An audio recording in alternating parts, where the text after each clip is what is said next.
Hello everyone, তোমাদের সবাইকে welcome জানাচ্ছি আমাদের আজকের নতুন একটা লাইভ ক্লাসে।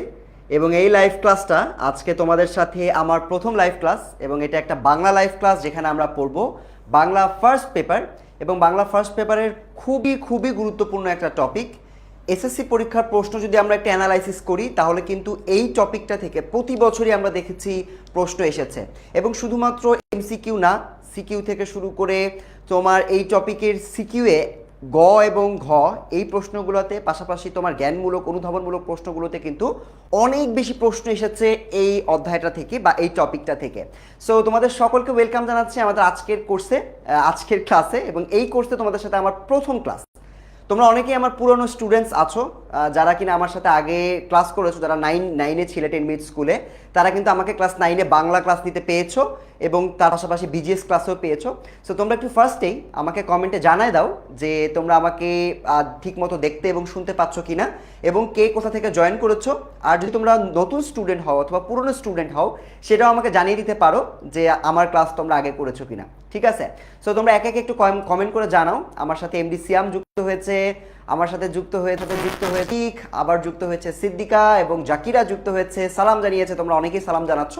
সো একটু দ্রুত গতিতে তোমরা চলে আসো, চলে আসলে আমি আবার ক্লাসটা শুরু করে দিব। ঠিক আছে? সো অনেকেই তোমরা জানাচ্ছ তোমরা অনেকে ক্লাস করেছো। আমি কি একটু এভরিওয়ান মেনশন করে দিব? আমার মনে হয় আমি যদি একটু এভরিওয়ান মেনশন করে দেই তাহলে তোমরা চলে আসবা, কারণ অনেকেই লাইভ ক্লাসটা নোটিফিকেশন পায় না হয়তো। তো আমি একটা কাজ করি, আমি একটু এভরিওয়ান মেনশন দিয়ে দিই এই লাইভটাতে। ঠিক আছে? ওকে, সো ইয়াস, আমি একটু এভরিওয়ান মেনশন দিয়ে দিচ্ছি, দিলে মোটামুটি ওরা সবাই চলে আসবে। তোমরা সবাই মোটামুটি চলে আসতে পারবা।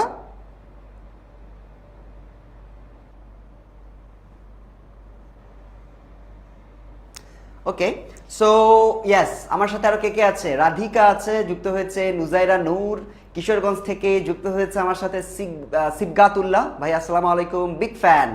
ইয়াস, তার মানে ও আমার আগের স্টুডেন্ট, সো আমার সাথে ক্লাস করছে আগেই। আমার সাথে আরো অনেকে তোমরা যুক্ত হয়েছো। আমি একটু এভরিওয়ান মেনশন দেই। ওকে, আমি এভরিওয়ান মেনশন দিয়ে দিয়েছি। এবার ইনশাআল্লাহ সবাই চলে আসবে। এবং আজকে ক্লাসটা কিন্তু অনেক সকাল সকাল, এবং তোমাদের এতদিন পর্যন্ত তোমরা বিভিন্ন ক্লাসে কাইফ ভাইকে পেয়েছো না, আমরা কিন্তু কাইফ ভাইয়ের কমেন্টও এখানে দেখতে পাচ্ছি। সো কাইফ ভাইও চলে আসছে আমাদের সাথে। আমার সাথে কে কে আছো? জেসমিন আক্তার আছে, সুমাইয়া আছে আমার সাথে, আমিনা আক্তার যুক্ত হয়েছে কি মুন্সিগঞ্জ থেকে, আকিলা নূর যুক্ত হয়েছে আরও কে? রাফির আহমেদ আদম যুক্ত হয়েছে আসবিন শহীদ, ইসরাত জাহান। তোমাদের মধ্যে অনেকেই রোজা আছো, ম্যাক্সিমামই রোজা আছো আশা করছি, এবং রোজা থেকে অনেকেরই তোমাদের একটু কষ্ট হতে পারে ক্লাসটা করতে। এবং আমরা যারা ক্লাস নেই 2 এন্ড থেকে আমাদের কষ্ট হয়, কিন্তু টপিকগুলো তো কভার করতে হবে, তাই না? সো আমাদের এই কোর্সে মোটামুটি আমরা এতদিন পর্যন্ত বাংলার কয়েকটা টপিক পড়ে ফেলছি। আজকে আমরা পড়ব প্রথম যে গল্পটা, শুভা, যেটা লিখেছেন রবীন্দ্রনাথ ঠাকুরকে নিয়ে আজকে আমরা পড়ব, এবং রবীন্দ্রনাথ ঠাকুরের এই লেখাটা নিয়ে আজকে আমরা পড়ব। এবং এই লেখাটা বাংলা ফার্স্ট পেপারের মোটামুটি, তুমি যদি আমাকে বলো যে টপ 5টা লেখা লাগবে, এই 5টা লেখার মধ্যে এই শুভাটা চলে আসবে। এবং আমি দেখেছি এই টপিকটার উপরে ক্লাসও কম, মানে তোমরা একদম প্রতিটা লাইন বাই লাইন ব্যাখ্যা করে করে যে আলোচনাটা, এই আলোচনাটা আমি কোথাও খুঁজে পাই নাই ইন্টারনেটে। ঠিক আছে? থাকলেও খুবই কম, পুরাটা কমপ্লিট নাই। ঠিক আছে? সো আজকের ক্লাসটা আমাদের টার্গেট হচ্ছে শুভা, যেহেতু এটা আমরা ইন্টারনেটে অন্য কোথাও আর পাবো না, তো আমাদের টার্গেট হচ্ছে ভাই এইটার একদম ফার্স্ট থেকে লাস্ট পর্যন্ত পুরাটা আমরা কভার করে ফেলবো। মানে পুরাটাই আমাদের টার্গেট থাকবে যে আজকে একদম লাইন বাই লাইন পড়বো, যাতে বাইরে আমাদের আর কারো প্রয়োজন না হয়। ঠিক আছে? তোমরা তো অনেক স্টুডেন্ট, এখন আমি দেখতে পাচ্ছি স্টুডেন্ট অনেকে আসে নাই। ক্লাস তো 11টায়, সো 11টা নাগাদ আমরা একটু ওয়েট করি, আর 2 মিনিট সময় আছে। আর একটু দেখি কে কে আসছো তোমরা আমার সাথে। নাজমুল ইসলাম চলে আসছে আমার সাথে, শ্যামল হাওলাদার, আবিদ দারদা, ও আচ্ছা, ও আমার পুরানো স্টুডেন্ট, ওর নামটা দেখে আমার মনে পড়লো, আবিদ। তারপর আসবিন শহীদ, তারপর হচ্ছে নাজমুল ইসলাম, তারপর তোমার আশিক যুক্ত হয়েছে, জিকরা সিদ্দিকা নিউ স্টুডেন্ট আমার গাজীপুর থেকে আসছে। আমার সাথে আছে হোসেন ইয়াসিন, আছে আমার সাথে আরেফিন, আছে আমার সাথে মিম আক্তার, মাহফুজা চৌধুরী। আজকে ক্লাসটা আমরা শুরু করলে আমরা কিন্তু ক্লাসের মধ্যে কোনো ব্রেক দিব না, এবং একবার শুরু করলে তোমরা কিন্তু পুরানো পড়াটা ধরতে পারবে না। সো আমি একদম শুরু করব, একদম শুরু থেকে সবাই আসার পরে। ঠিক আছে, আজকে অনেকেরই এক্সট্রা ক্লাস আছে, ঠিক আছে, এক্সট্রা ক্লাস থাকলে সমস্যা নাই, ওরা লাইভটা পরে দেখে নিবে, কারণ এই লাইভটা আসলে দেখতে হবেই ওদের, আমি যদি নাও বলি ওদের দেখতে হবে। কারণ কি জানো, কারণ আমি তোমাদেরকে আগেই বলছি এই টপিকটার উপর প্রপার পড়াশোনা ইন্টারনেটেও নাই। তোমার অনেক এমসিকিউ আছে, সিকিউ আছে, বাট গল্পটা পড়ায় সুন্দর করে প্রপার গ্রাম তোমার হচ্ছে অর্থ বলে বলে এরকম কিন্তু কেউ নাই। আমার ওল্ড স্টুডেন্ট যারা আছে, দুর্জয় দাস, টিপু, মাহফুজা, তারপর পুষ্পিতাস আর্ট, ও লিখছে, ও হচ্ছে ওল্ড স্টুডেন্ট, ওকে। সো যারা ওল্ড স্টুডেন্ট তারা জানো আজকের ক্লাসটা is going to be a fun class, ঠিক আছে। তো চলো আমরা শুরু করে দিই। রেডি সবাই? খাতা কলম নাও, শব্দের অর্থ দাগাতে হবে, অথবা বই নাও, বইয়ে শব্দের অর্থ দাগাতে হবে। আমি যেভাবে গোল করে করে অর্থ লিখে দিব ওভাবে অর্থটা লিখে নিতে হবে। রেডি সবাই? বলো সবাই রেডি? 9-এ বাংলার ক্লাস করছি, সিয়াম, ইয়েস ভাই। আপনার নাম কি? ওকে, সো প্রথমেই লিমন ভাইয়া, আপনার নাম কি? আমার নাম হচ্ছে ইয়াসিন আরাফাত লিমন। তোমাদের মধ্যে অনেক ক্লাস 9-এর স্টুডেন্টস আছে এবং তাদের অনেকেরই ফেভারিট টিচার আমি, ঠিক আছে। ওরা এটা ভেরিফাই করতে পারবে, কারণ আমি 9-এ ওদের সাথে অনেক দিন ধরে ক্লাস নিয়েছি এবং আজকে আবার ক্লাস 10-এর বাংলাতে ওদের সাথে আমার দেখা হয়ে গেল, ঠিক আছে। সো আমার নাম হচ্ছে ইয়াসিন আরাফাত লিমন, আমি তোমাদের বাংলা পড়াই এবং বিজিএসও পড়াই, বুঝছো? 10 মিনিট স্কুলে বাংলা এবং বিজিএস আমি পড়াই, ঠিক আছে। আমার নাম হচ্ছে লিমন ভাইয়া, চিনে যাবা আজকের ক্লাসের পর। যারা নতুন ক্লাস করতেছো তারাও মনে রাখবা যে লিমন ভাইয়া আমাদের বাংলা পড়াইছে, ঠিক আছে। তো আজকে ক্লাসটা একটু তোমরা যদি মিস করো টেনে দেখতে হবে, এবং যদি যারা দেরি করে আসবে ওরা যদি বলে ভাই দেরি করে আসছি আপনি আগে থেকে পড়ান, তাদেরকে তোমরাই উত্তর দিয়ে দিবা যে লাইভটা শেষ হলে পরে তুমি ভিডিওটা দেখে নিও, কারণ একবার পিছনে আসলে আমি গল্পটা শেষ করতে পারবো না, অনেক বড় গল্প, ঠিক আছে। ওকে চলো। তো আমাদের গল্পটা লিখেছেন রবীন্দ্রনাথ ঠাকুর, ঠিক আছে। রবীন্দ্রনাথ ঠাকুর তিনি লিখেছেন, গল্পের নাম হচ্ছে শুভা। গল্পটা এই শুভা একটা মেয়ে যে মেয়েটা মূলত বোবা, ঠিক আছে। এটা একটা মেয়ে যে মেয়েটা মূলত বোবা, তাকে নিয়ে এই গল্পটা, এবং এই গল্পটা তাকে কেন্দ্র করেই এগিয়েছে। এবং রবীন্দ্রনাথ ঠাকুর মূলত অনেক কঠিন শব্দ ব্যবহার করে গল্পটা লিখেছেন। সুতরাং গল্পটা আমরা যখন রিডিং পড়ব শব্দগুলো এবং শব্দগুলোর অর্থ কিন্তু আমাদের মনে করে রাখতে হবে, ঠিক আছে সবাই? ওকে চলো। মেয়েটির নাম যখন সুভাষিনী রাখা হইয়াছিল তখন কে জানিত সে বোবা হইবে। সুভাষিনী হচ্ছে আমাদের এই গল্পের যে ছোট্ট মেয়েটা যাকে নিয়ে আজকে গল্পটা, তার নাম হচ্ছে সুভাষিনী। সুভাষিনী অর্থ হচ্ছে যার মুখের ভাষা সুন্দর, ঠিক আছে, যার মুখের ভাষা সুন্দর। কিন্তু একটা জিনিস দেখো, এটা একটা আইরনি হয়ে গেছে যে মেয়েটির নাম যখন সুভাষিনী রেখেছে, যে যার মুখের ভাষা সুন্দর, সে যে বোবা হবে এটা তো কেউ জানতো না, জানলে তো তার নাম সুভাষিনী রাখতো না। তাহার দুটি বড় বোন, তার কয়টা বড় বোন আছে? দুইটা বড় বোন আছে, এমসিকিউ। দুটি বড় বোনকে সুকেশিনী, যার অর্থ যার চুল সুন্দর, সুহাসিনী, যার হাসি সুন্দর। তার দুই বোনের নাম সুকেশিনী এবং সুহাসিনী, তাদের নাম দেওয়া হয়েছিল এটা। তাই মিলের অনুরোধে, তাদের সাথে মিল রেখে বাপ ছোট মেয়েটির নাম সুভাষিনী রাখে। এখন সকলে তাহাকে সংক্ষেপে শুভা বলে ডাকে। তাহলে শুভা নামটা কোন নামের ছোট নাম? এটা হচ্ছে সুভাষিনী, ঠিক আছে। দস্তুর মতো অনুসন্ধান ও অর্থ ব্যয়ে বড় দুটি মেয়ের বিবাহ হইয়া গেছে, এখন ছোটটি পিতামাতার নীরব হৃদয়ভারের মতো বিরাজ করিতেছে। দস্তুর মতো মানে হচ্ছে যথারীতি বা যথেষ্ট, ঠিক আছে, মানে যথেষ্ট অনুসন্ধান। অনুসন্ধান মানে হচ্ছে খোঁজা, ঠিক আছে। যথেষ্ট খোঁজার পরে এবং অর্থ ব্যয় করে তার দুই মেয়ের বিয়ে হয়ে গেছে, বিয়ে দেওয়া হয়েছে। এখন ছোটটি এই ছোট মেয়েটি হচ্ছে শুভা। শুভা পিতামাতার নীরব হৃদয়ভারের মতো বিরাজ করছে। বিরাজ করা মানে থাকা, মানে আছে, অবস্থান করছে। নীরব হৃদয়ভার মানে হচ্ছে বিয়ে দিতে হবে, আমার মেয়েটার এখন বিয়ে দিতে হবে, সো বিয়ে দেওয়াটা একটা চিন্তা, সেই জন্য বলছে যে নীরব হৃদয়ভারের মতো বিরাজ করিতেছে, ঠিক আছে। চলো, ওই মেয়েটা সম্পর্কে আরো বলছে, যে কথা কয় না সে যে অনুভব করে ইহা সকলের মনে হয় না। অর্থাৎ ও যেহেতু কথা বলতে পারে না, সবাই মনে করে যে না ও যেহেতু কথা বলে কিছু প্রকাশ করতেছে না, তার মানে ও হয়তো কিছু বোঝেও না। এই জন্য তাহার সাক্ষাতেই সকলে তাহার ভবিষ্যৎ সম্বন্ধে দুশ্চিন্তা প্রকাশ করিত। সাক্ষাতে মানে সম্মুখে বা সামনে, ঠিক আছে, তার সামনেই, মানে যেহেতু ও কোনো রিপ্লাই দিত না, ও কোনো উত্তর দিত না, এই জন্য সবাই ওর সামনেই খারাপ কথা বা ভবিষ্যৎ নিয়ে উল্টাপাল্টা বলতো বা মনে করো চিন্তা করতো, যেমন ও কি কিছু করতে পারবে, ওর বিয়েটা কি হবে, এইরকম। ঠিক আছে, প্রকাশ করিত। সে যে বিধাতার অভিশাপ স্বরূপে তাহার পিতৃগৃহে না বাবার ঘরে আসিয়া জন্মগ্রহণ করিয়াছে, এ কথা সে শিশুকাল হইতে বুঝিয়া লইয়াছিল। তার মানে শুভা নিজেই জানতো বা চিন্তা করতো যে আমি একটা অভিশাপ, বিধাতার একটা অভিশাপ, কারণ আমি তো কথা বলতে পারি না, আমি একটা বার্ডেন, সেই জন্য সেভাবে চিন্তা করত। তাহার ফল এই হইয়াছিল, মানে ও যেহেতু নিজেকে একটা অভিশাপ মনে করতো, ও মনে করতো ও একটা অভিশাপ, এ কারণে তাহার ফল হইয়াছিল, মানে এই কারণে সে যেটা করত, সাধারণের দৃষ্টিপথ হইতে সে আপনাকে গোপন করিয়া রাখিতে সর্বদাই চেষ্টা করিত। তার মানে সে নিজেকে, আপনাকে মানে নিজেকে সকলের দৃষ্টি থেকে, সকলের সামনে থেকে গোপন করে রাখার একটা চেষ্টা করত, সর্বদা মানে সব সময়।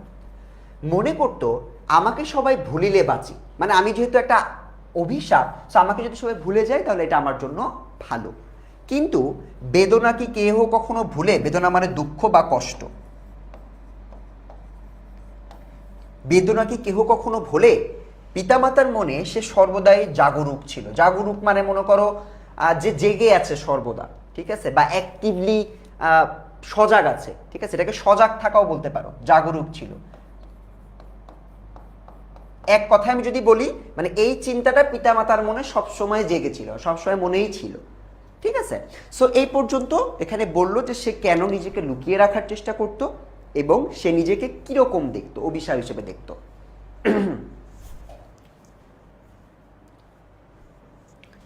তো পিতা মাতার মনে যেহেতু চিন্তাটা জাগরুক ছিল বা জীবিত ছিল, তাহলে কার কার মনে জীবিত ছিল এটা একটু দেখি। তিনি বলছে, বিশেষত তাহার মা তাহাকে নিজের একটা ত্রুটি স্বরূপ দেখিতেন। এটা এমসিকিউ। কে শুভাকে নিজের একটা ত্রুটি স্বরূপ দেখতেন? ত্রুটি মানে হচ্ছে ভুল, ঠিক আছে। কেননা মাতা পুত্র অপেক্ষা কন্যাকে নিজের অংশরূপে দেখেন, কন্যার কোনো অসম্পূর্ণতা দেখিলে সেটা যেন বিশেষ রূপে নিজের লজ্জার কারণ বলিয়া মনে করেন। মানে মায়েরা সাধারণত, মেয়েরা কোনো খারাপ কাজ করলে বা ভুল করলে সবাই বলে না যে মা খারাপ বা মা হয়তো শাসন করতে পারেনি, মায়ের মতো হয়েছে, বলে না? এই জন্য মেয়ে সন্তান যারা আছে তারা মূলত কোনো একটা ভুল করলে বা তাদের কোনো কমতি থাকলে মায়েদেরকে দোষ দেওয়া হয়। এখানে এজন্য সে বলছে যে সে নিজে শুভাকে নিজের একটা ত্রুটি হিসেবে দেখেন, ভুল হিসেবে দেখেন, কারণ কন্যার অসম্পূর্ণতা মেয়েদের দিকে বা মায়েদের দিকে যায়। পুরুষরা যদি এটা করে তাহলে কিন্তু সেটা যায় না, ঠিক আছে। কারণ তোমার ছেলে সন্তান করলে এটা মায়েদের সাথে এত তুলনা করে না, কিন্তু মেয়েদের যদি তোমার এভাবে তোমার হচ্ছে কোনো ভুল থাকে, কমতি থাকে, যেটা কিন্তু তোমার এখানে চলে আসে। একজন লিখছে, ভাইয়া কবি পরিচিতি পড়াবেন না, আগে গল্পটা পড়বো তারপর কবি পরিচিতি পড়বো। ওকে। বরঞ্চ মানে বরং কন্যার পিতা বাণীকণ্ঠ, এই একটা আরেকটা চরিত্র, এটা হচ্ছে কি শুভার বাবা। এটা এমসিকিউর জন্য গুরুত্বপূর্ণ। শুভার বাবার নাম কি? বাণীকণ্ঠ শুভাকে তাহার জন্য মেয়েদের অপেক্ষা যেন একটু বেশি ভালোবাসতেন। তার যে তিনটি যে মেয়ে আছে তার মধ্যে শুভা যে সব থেকে ছোট মেয়েকেই সে সব থেকে বেশি ভালোবাসতেন। কিন্তু মাতা তাহাকে নিজের গর্ভের কলঙ্ক, মানে একটা দোষ হিসেবে দেখতেন। দোষ জ্ঞান করিয়া তাহার প্রতি বড় বিরক্ত ছিলেন। শুভার কথা ছিল না। আচ্ছা, এই পর্যন্ত পড়ি। তো এই পর্যন্ত আমরা দেখলাম যে তার বাবা বাণীকণ্ঠ, এই ভদ্রলোক তাকে ভালোবাসতেন, পছন্দ করতেন, কিন্তু তার মা তাকে নিজের একটা দোষ হিসেবে চিহ্নিত করত এবং কলঙ্ক হিসেবে জ্ঞান করিত। জ্ঞান করতো মানে মনে রাখতো। বুঝে গেছে? ওকে, এবার আসলে শুভা সম্পর্কে একটু ব্যাখ্যা করতেছে। শুভার কথা ছিল না, কিন্তু তাহার সুদীর্ঘ পল্লব বিশিষ্ট বড় বড় দুটি কালো চোখ ছিল এবং তাহার ওষ্ঠাধর ভাবের অভাস মাত্রে কচি কিশলয়ের মতো কাঁপিয়া উঠিত। সুদীর্ঘ পল্লব, পল্লব মানে মূলত বোঝায় পাতা, কিন্তু এখানে সুদীর্ঘ মানে তোমার বেশ বড় বোঝানো হয়েছে বা লম্বা। ঠিক আছে, সো এখানে মূলত সুদীর্ঘ পাতা মানে হচ্ছে চোখের পাতাকে বা এই যে পাপড়িগুলো আছে এটাকে বোঝানো হয়েছে। সো এটা হচ্ছে তার চোখের পাতা। এই সুদীর্ঘ পল্লব বিশিষ্ট বা বেশ বড় বড় ডাগর ডাগর চোখ, এই পাতা বিশিষ্ট তার বড় বড় দুটি কালো চোখ ছিল এবং তাহার ওষ্ঠাধর, ওষ্ঠের আধার, এটা মানে হচ্ছে ঠোঁট, তার ঠোঁটটা এমন ছিল যে সে যখন ভাবের আভাস মাত্র, সে যখন কোনো একটা কিছু বলতে চাইতো, কিছু একটা সে বলার চেষ্টা করত, তখন একটা কচি কিশলয়ের মতো, এটা একটা কচি পাতা, ঠিক আছে, কচি পাতা বোঝায় এটাকে, কচি পাতার মতো কাঁপিয়া উঠিত। মানে সে যখন তার চোখের পাতা ছিল বেশ লম্বা লম্বা এবং বড় বড় চোখগুলো ছিল এবং তার ঠোঁটটা কচি পাতার মতো কেঁপে উঠত যখন সে কি করে জানো, যখন সে কথা বলার চেষ্টা করত। মনে করো তোমার মনের মধ্যে একটা ভাব আসছে যে আমার খুব রাগ লাগতেছে, এই রাগটা যখন সে প্রকাশ করানোর চেষ্টা করত তখন তার ঠোঁটটা কেঁপে উঠত, এটা বুঝিয়েছে। সো যখনই ভাব আসতো বা যখনই কোনো চিন্তা আসতো তখন তার ঠোঁটটা কচি পাতার মতো কেঁপে উঠত। বুঝে গেছে এই পর্যন্ত? কথায় আমরা যেভাবে প্রকাশ করি, কথায় আমরা যে ভাব প্রকাশ করি সেটা আমাদিগকে অনেকটা নিজের চেষ্টায় গড়িয়া লইতে হয়। কতটা তর্জমা করার মতো সকল সময়ে ঠিক হয় না, ক্ষমতার অভাবে অনেক সময়ে ভুলও হয়। এই লাইনগুলোর মানে কি? কথায় আমরা যে ভাব প্রকাশ করি সেটা আমাদিগকে দিগকে মানে হচ্ছে আমাদেরকে অনেকটা নিজের চেষ্টায় গড়িয়া লইতে হয়। মনে করো তোমার মনের মধ্যে একটা চিন্তা আসছে যে আমি আজকে কোনো একটা প্রশ্নের উত্তর দিব, তুমি জানো, কিন্তু তুমি যখন উত্তর দিতে চাও তখন তোমার এই মনের জ্ঞানটাকে বা ভাবটাকে তোমার নিজের কথা মতো সাজায় নিতে হয় না, গুছিয়ে কথা বলতে হয় না। এই যে আমি তোমাদেরকে যে ভাবটা বুঝাচ্ছি, আমি তো জানি যে গল্পটার মিনিং কি, কিন্তু তোমাদেরকে বোঝানোর জন্য আমার নিজের মতো করে কথা সাজিয়ে বলতে হচ্ছে না। তো এই জন্য আমি বলছি, ও বলছে, লেখক বলছে যে আমরা যখন কথার মাধ্যমে ভাব প্রকাশ করতে চাই তখন আমাদেরকে নিজের চেষ্টায় ভাবটা কথাতে রূপান্তরিত করতে হয়, কতকটা তর্জমা করার মতো। তর্জমা হচ্ছে অনুবাদ, অনুবাদ বা ট্রান্সলেট বোঝানো যায়, ঠিক আছে? মানে তুমি যখন ট্রান্সলেট করো, ইংলিশ তুমি শুনছো, ইংলিশ শুনে তোমার ব্রেন কি করে, ওটাকে বাংলায় ট্রান্সলেট করে তোমাকে বুঝায়, তাই না? কিংবা তুমি যদি ইংলিশকে বাংলায় বলতে চাও, প্রথমে ইংলিশটা শুনবা, শুনে তারপর তুমি এটাকে সাজাবা, সাজিয়ে তারপর বলবা, ঠিক আছে? যেমন আই ইট রাইস, তুমি বুঝতেছো এটা হচ্ছে আমি ভাত খাই, তুমি কিন্তু একদম পরপর বলো নাই যে আই মানে আমি, ইট মানে খাই, রাইস মানে ভাত, আমি খাই ভাত, এটা কি বলো? বলো না তো, তুমি তো নিজের মতো সাজাও যে আমি খাই ভাত না বলে আমি বলবো আমি ভাত খাই। তার মানে কথাটাকে আমি কি করলাম, তর্জমা করলাম বা নিজের মতো করে গুছালাম, বুঝছো?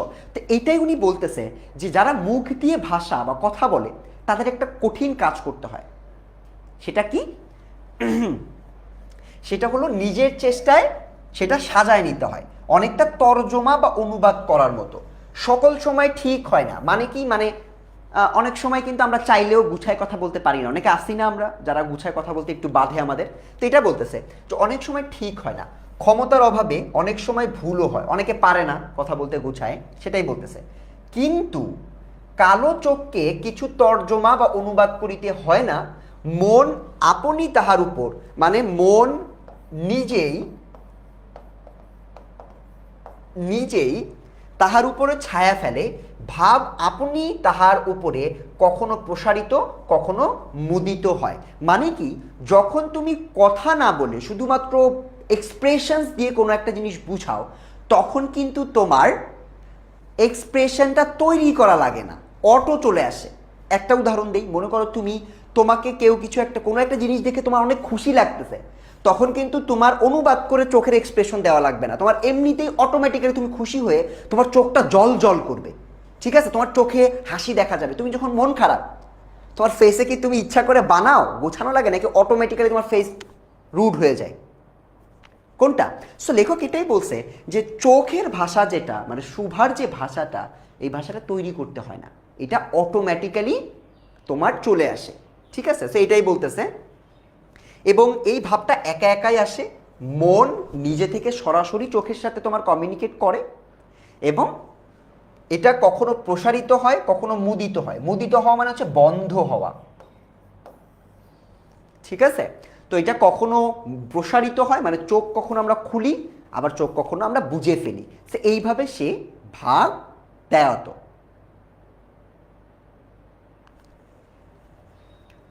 সো চোখ কখনো, এখানে কি কি পড়ছি, সে কি কোন কোন এক্সপ্রেশনস দিত।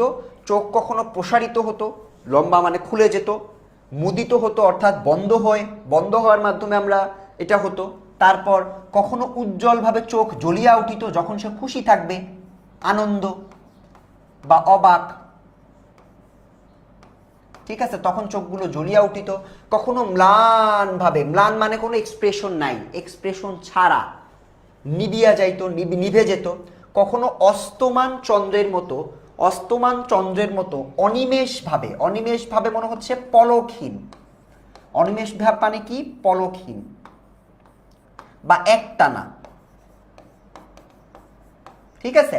তো এখানে বলতেছে যে কখনো কখনো তার চোখটা একটানা অনিমেষভাবে চাইয়া থাকিত বা চেয়ে থাকতো, কখনো বা দ্রুত চঞ্চল বিদ্যুতের মতো দিক বিদিক ঠিকরিয়া উঠিত। ঠিকরিয়া মানে তোমার মনে করো ছড়াইয়া, যদি আমি একদম অর্থ করতে চাই। তো এখানে এই লাইনটা পর্যন্ত যেটা বলছে, কখনো একটানা তাকায় থাকতো, আবার কখনো দ্রুত টপ টিপ টিপ করে পড়তেছে, চঞ্চল হয়ে যেত। আবার কখনো বিদ্যুৎ যখন চমকায়, হঠাৎ করে চমকায়, হঠাৎ করে হারাই যায় না, তো অমনি ওর চোখটা টিপ টিপ করতো বা ছড়াইয়া উঠতো। এইভাবে তিনি ব্যাখ্যা করার চেষ্টা করছে, মানে কখনো অনিমেষভাবে একটানা তাকায় আছে, আবার কখনো বিদ্যুতের মতো সে তোমার চোখটা দিয়ে তোমার মনে কি মানে কি বলবে, তোমার খুব দ্রুত চোখটা হচ্ছে ও পলক ফেলে, বা চোখটা হচ্ছে তোমার এক্সপ্রেশনস দিত, বুঝছো? ওকে, এই পর্যন্ত পড়লাম। অনেকে জিজ্ঞেস করতেছো কাইফ ভাইয়া কোথায়? তোমাদের এই কোর্সে অনেকগুলা ক্লাস, সো কাইফ ভাইও ক্লাস নিবে, লিমন ভাইও ক্লাস নিবে, সুষময় ভাইও ক্লাস নিবে, বুঝছো? সো সমস্যা নাই, যে যেটা তোমাদেরকে পড়ালে তোমরা তোমাদের মানে সময় মতো তোমাদের জন্য কনভিনিয়েন্ট হবে, আমরা ভাগ করে 4 জন মিলে ইনশাআল্লাহ তোমাদের বাংলা ক্লিয়ার করে দিব, ঠিক আছে। সো কাইফ ভাইয়াকে নিয়ে কেউ চিন্তা করো না, আমার বিশ্বাস এই গল্পটা আমি পড়াচ্ছি, তো এটা পড়লে এটাতেই তোমাদের ক্লিয়ার হয়ে যাবে। কাইফ ভাইকে তোমরা অন্য আরেকটা ক্লাসে পাবা, ঠিক আছে। ওকে, এই পর্যন্ত বুঝলাম। চোখের কিছু বর্ণনা দিল। মুখের ভাব বই মানে হচ্ছে ছাড়া বা বাদে, মুখের ভাব ছাড়া আজন্মকালে মানে জন্ম হতে যার অন্য কোনো ভাষা নাই, তাহার চোখের ভাষা অসীম উদার এবং অতল স্পর্শ গভীর। এখানে কি বলতেছে, যে মানুষটা ছোটবেলা থেকে কথা বলতে পারে না, যার মুখের ভাষা নাই, শুধুমাত্র চোখ দিয়েই তো আর ভাষা প্রকাশ করতে হয়, ওই মানুষটার চোখের ভাষাটা কিন্তু আস্তে আস্তে এক্সপার্ট হয়ে যায়, অনেক বেশি বিস্তৃত করতে হয়, কারণ ওর তো মুখে কথা বলতে পারে না, ওর তো চোখ দিয়ে এক্সপ্রেশনস দিতে হয়। তো তখন ওর চোখের ভাষাটা অসীম উদার মানে অনেক বিস্তৃত, অতল অতল স্পর্শ গভীর। অতল স্পর্শ মানে হচ্ছে যে তল স্পর্শ করা যায় না, মানে তলহীন বলতে গেলে, ঠিক আছে, অনেক গভীরে। সো তার চোখের ভাষাটা অনেক গভীর, সে অনেক বেশি বেশি তোমার দিতে পারে, এক্সপ্রেশনস দিতে পারে, ঠিক আছে। অনেকটা স্বচ্ছ আকাশের মতো উদয়াস্ত এবং ছায়ালোকের নিস্তব্ধ রঙ্গভূমি। এখানে সে কি বুঝাইছে, উদয়াস্ত মানে হচ্ছে তোমার অস্ত, সূর্য উদয় প্লাস অস্ত মানে উদয় আর হচ্ছে অস্ত, দুটাকে মিলিয়ে উদয় অস্ত, এবং ছায়ালোক মানে হচ্ছে ছায়া আর আলো, ঠিক আছে, আলো। তো এইখানে মূলত বলছে যে ওর চোখটা মূলত আমাদের খোলা আকাশটার মতো, যেই খোলা আকাশে সূর্য উঠে আবার সূর্য ডুবে, আলোও থাকে ছায়াও থাকে, থাকে কিনা সব কিছু। তো সব কিছু যেহেতু থাকে সেই জন্য বলতেছে চোখটাও এমন যেখানে আলো আছে, ছায়া আছে, তোমার সূর্য যেমন উদয় হয় এবং অস্ত যায় এবং সব কিছুই এখানে তোমার তার চোখের মধ্যে আছে। রঙ্গভূমি মানে হচ্ছে নাট্যশালা, যেখানে নাটক করা হয়, বুঝছো, মানে যেখানে তোমার অভিনয় করা হয়। সো এখানে বলতেছে যে তার চোখটা বা তার চোখের ভাষাটা অনেক বিস্তৃত, যেটা পৃথিবীর আকাশের মতো স্বচ্ছ, যেখানে একই সাথে অনেক কিছু হয়, আলোও থাকে, ছায়াও থাকে, উদয়ও থাকে, অস্তও থাকে। ঠিক আছে, ওকে। এই বাক্যহীন মানুষের মধ্যে বৃহৎ প্রকৃতির মতো একটা বিজন মহত্ব আছে। বিজন মহত্ব, বিজন মানে হচ্ছে নির্জন। সো এখানে একটা নির্জন মহত্বের কথা বলছে, প্রকৃতির সাথে একটা কম্পেয়ার করছে যে প্রকৃতি যেমন নীরব কিন্তু অনেক মহৎ না, মানে আমাদেরকে অনেকভাবে সাহায্য করে, কিন্তু বিনিময়ে কোনো কথা বলে? বলে তো না। সো এখানে সে বলতেছে যে তার এই বাক্যহীন মানুষ যারা কথা বলতে পারে না তারা অনেকটা প্রকৃতির মতো, এবং তারা প্রকৃতি যেমন কথা না বলে একটা মহত্ব দেখায়, এখানেও সেটা বোঝাইছে যে ও হচ্ছে বিজন, একটা নির্জন মহত্বর মধ্যে আছে। ঠিক আছে, দিক বিদিক, ভিন্ন দিকে বা চারিদিকে ছড়িয়ে পড়া, বুঝছো পুরো শব্দটা, যে দিক বিদিক ঠিকরিয়া ওঠে মানে চারিদিকে ছড়িয়ে পড়ে। ওকে, এই জন্য সাধারণ বালক বালিকারা তাহাকে এক প্রকার ভয় করিত। মানে সে যেহেতু কথা বলে না, আমাদের সমাজে কিন্তু আমরা দেখি যে বাক প্রতিবন্ধী যারা কথা বলতে পারে না, ওরা কি, ওদের সাথে কি সবাই খেলতে চায়? চায় না তো, অনেকেই খেলতে চায় না। সো এটাই এখানে বোঝানো হয়েছে। বিজন মানে হচ্ছে নির্জন, বুঝছো? সো এই পুরা লাইনটায় লিমন ভাইয়া কি বুঝাইছে? ফার্স্টে সেখানে বোঝানো হয়েছে যে যে মানুষটার চোখের ভাষাই একমাত্র ভাষা, তার চোখের ভাষাটা অনেক এক্সপার্ট হইতে হয়, তার চোখের ভাষাটা অনেক ভালো হইতে হয়, কারণ সে তো মুখ দিয়ে কথা বলতে পারে না, তাকে চোখের এক্সপ্রেশন দিয়ে সব কিছু করতে হয়। সো এই জন্য বলতেছে যে এই মানুষটার চোখের এই ক্ষমতাটা বা ভাষাটা অনেক স্বচ্ছ হইতে হয়, যেখানে উদয় থাকে, তুলনা করছে আকাশে যেমন সূর্যের উঠে আবার সূর্য ডুবে এত কিছু একবারে হয়, আলোও থাকে, ছায়াও থাকে, তেমনি তার চোখের ভাষাতেও সব কিছু থাকতে হয়, বুঝছো? মূল কথা তার চোখের ভাষাটাকে অনেক মানে অনেক বিস্তৃত, এটা বোঝানো হয়েছে। ওকে, তো সবাই তাকে ভয় পাইতো, তাহার সহিত কেউ খেলা করিত না।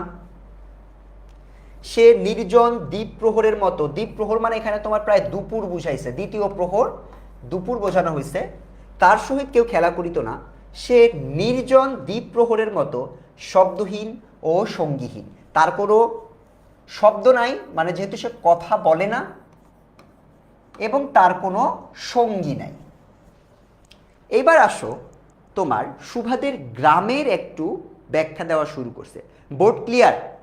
সবাইকে বোর্ড ক্লিয়ার দেখতে পাচ্ছ? একজন বলছে বোর্ড ক্লিয়ার না, আমার মনে হয় ওর ইন্টারনেটটার জন্য ভিডিওটা লো কোয়ালিটি হয়ে গেছে, বাট আমাদের কিন্তু ইন্টারনেটটা ক্লিয়ার আছে। ঠিক আছে, ওকে। তাদের গ্রামের নাম কি? গ্রামের নাম চণ্ডীপুর, এটা কিন্তু এমসিকিউতে আসে। সুভার গ্রামের নাম কি? গ্রামের নাম চণ্ডীপুর। নদীটি বাংলাদেশের একটি ছোট নদী, চণ্ডীপুরের পাশে একটা নদী ওদের গ্রামের পাশে, সেই নদীটা বাংলাদেশের একটা ছোট নদী।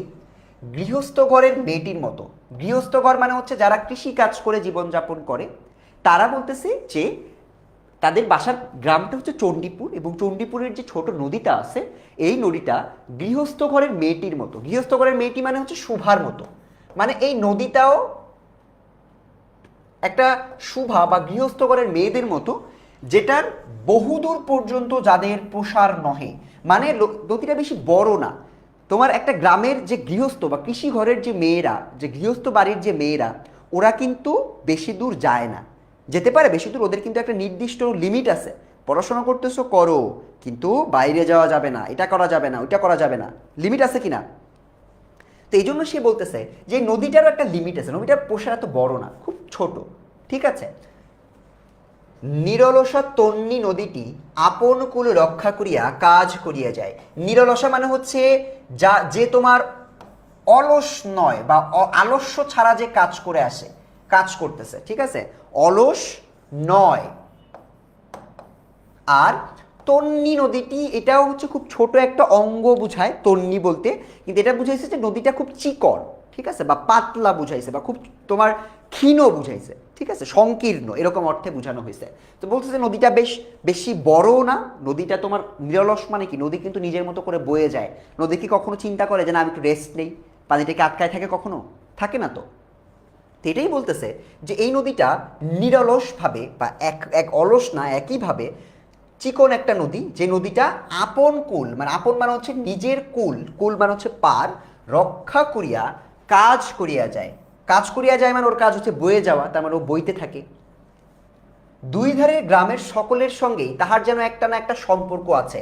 এই সম্পর্কটা মানে হচ্ছে প্রয়োজন, প্রয়োজনের সম্পর্ক, প্রয়োজনের উপর যেটা তৈরি হয়েছে। মানে নদীর পানি দিয়ে কেউ হয়তো গোসল করে, কেউ হয়তো তোমার রান্না বান্নার কাজ করে, কেউ হয়তো কাপড় চুপড় ধোয়, কাজ করে কিনা, যারাই কাজ করে তাদের সাথে তার কিন্তু সম্পর্ক আছে।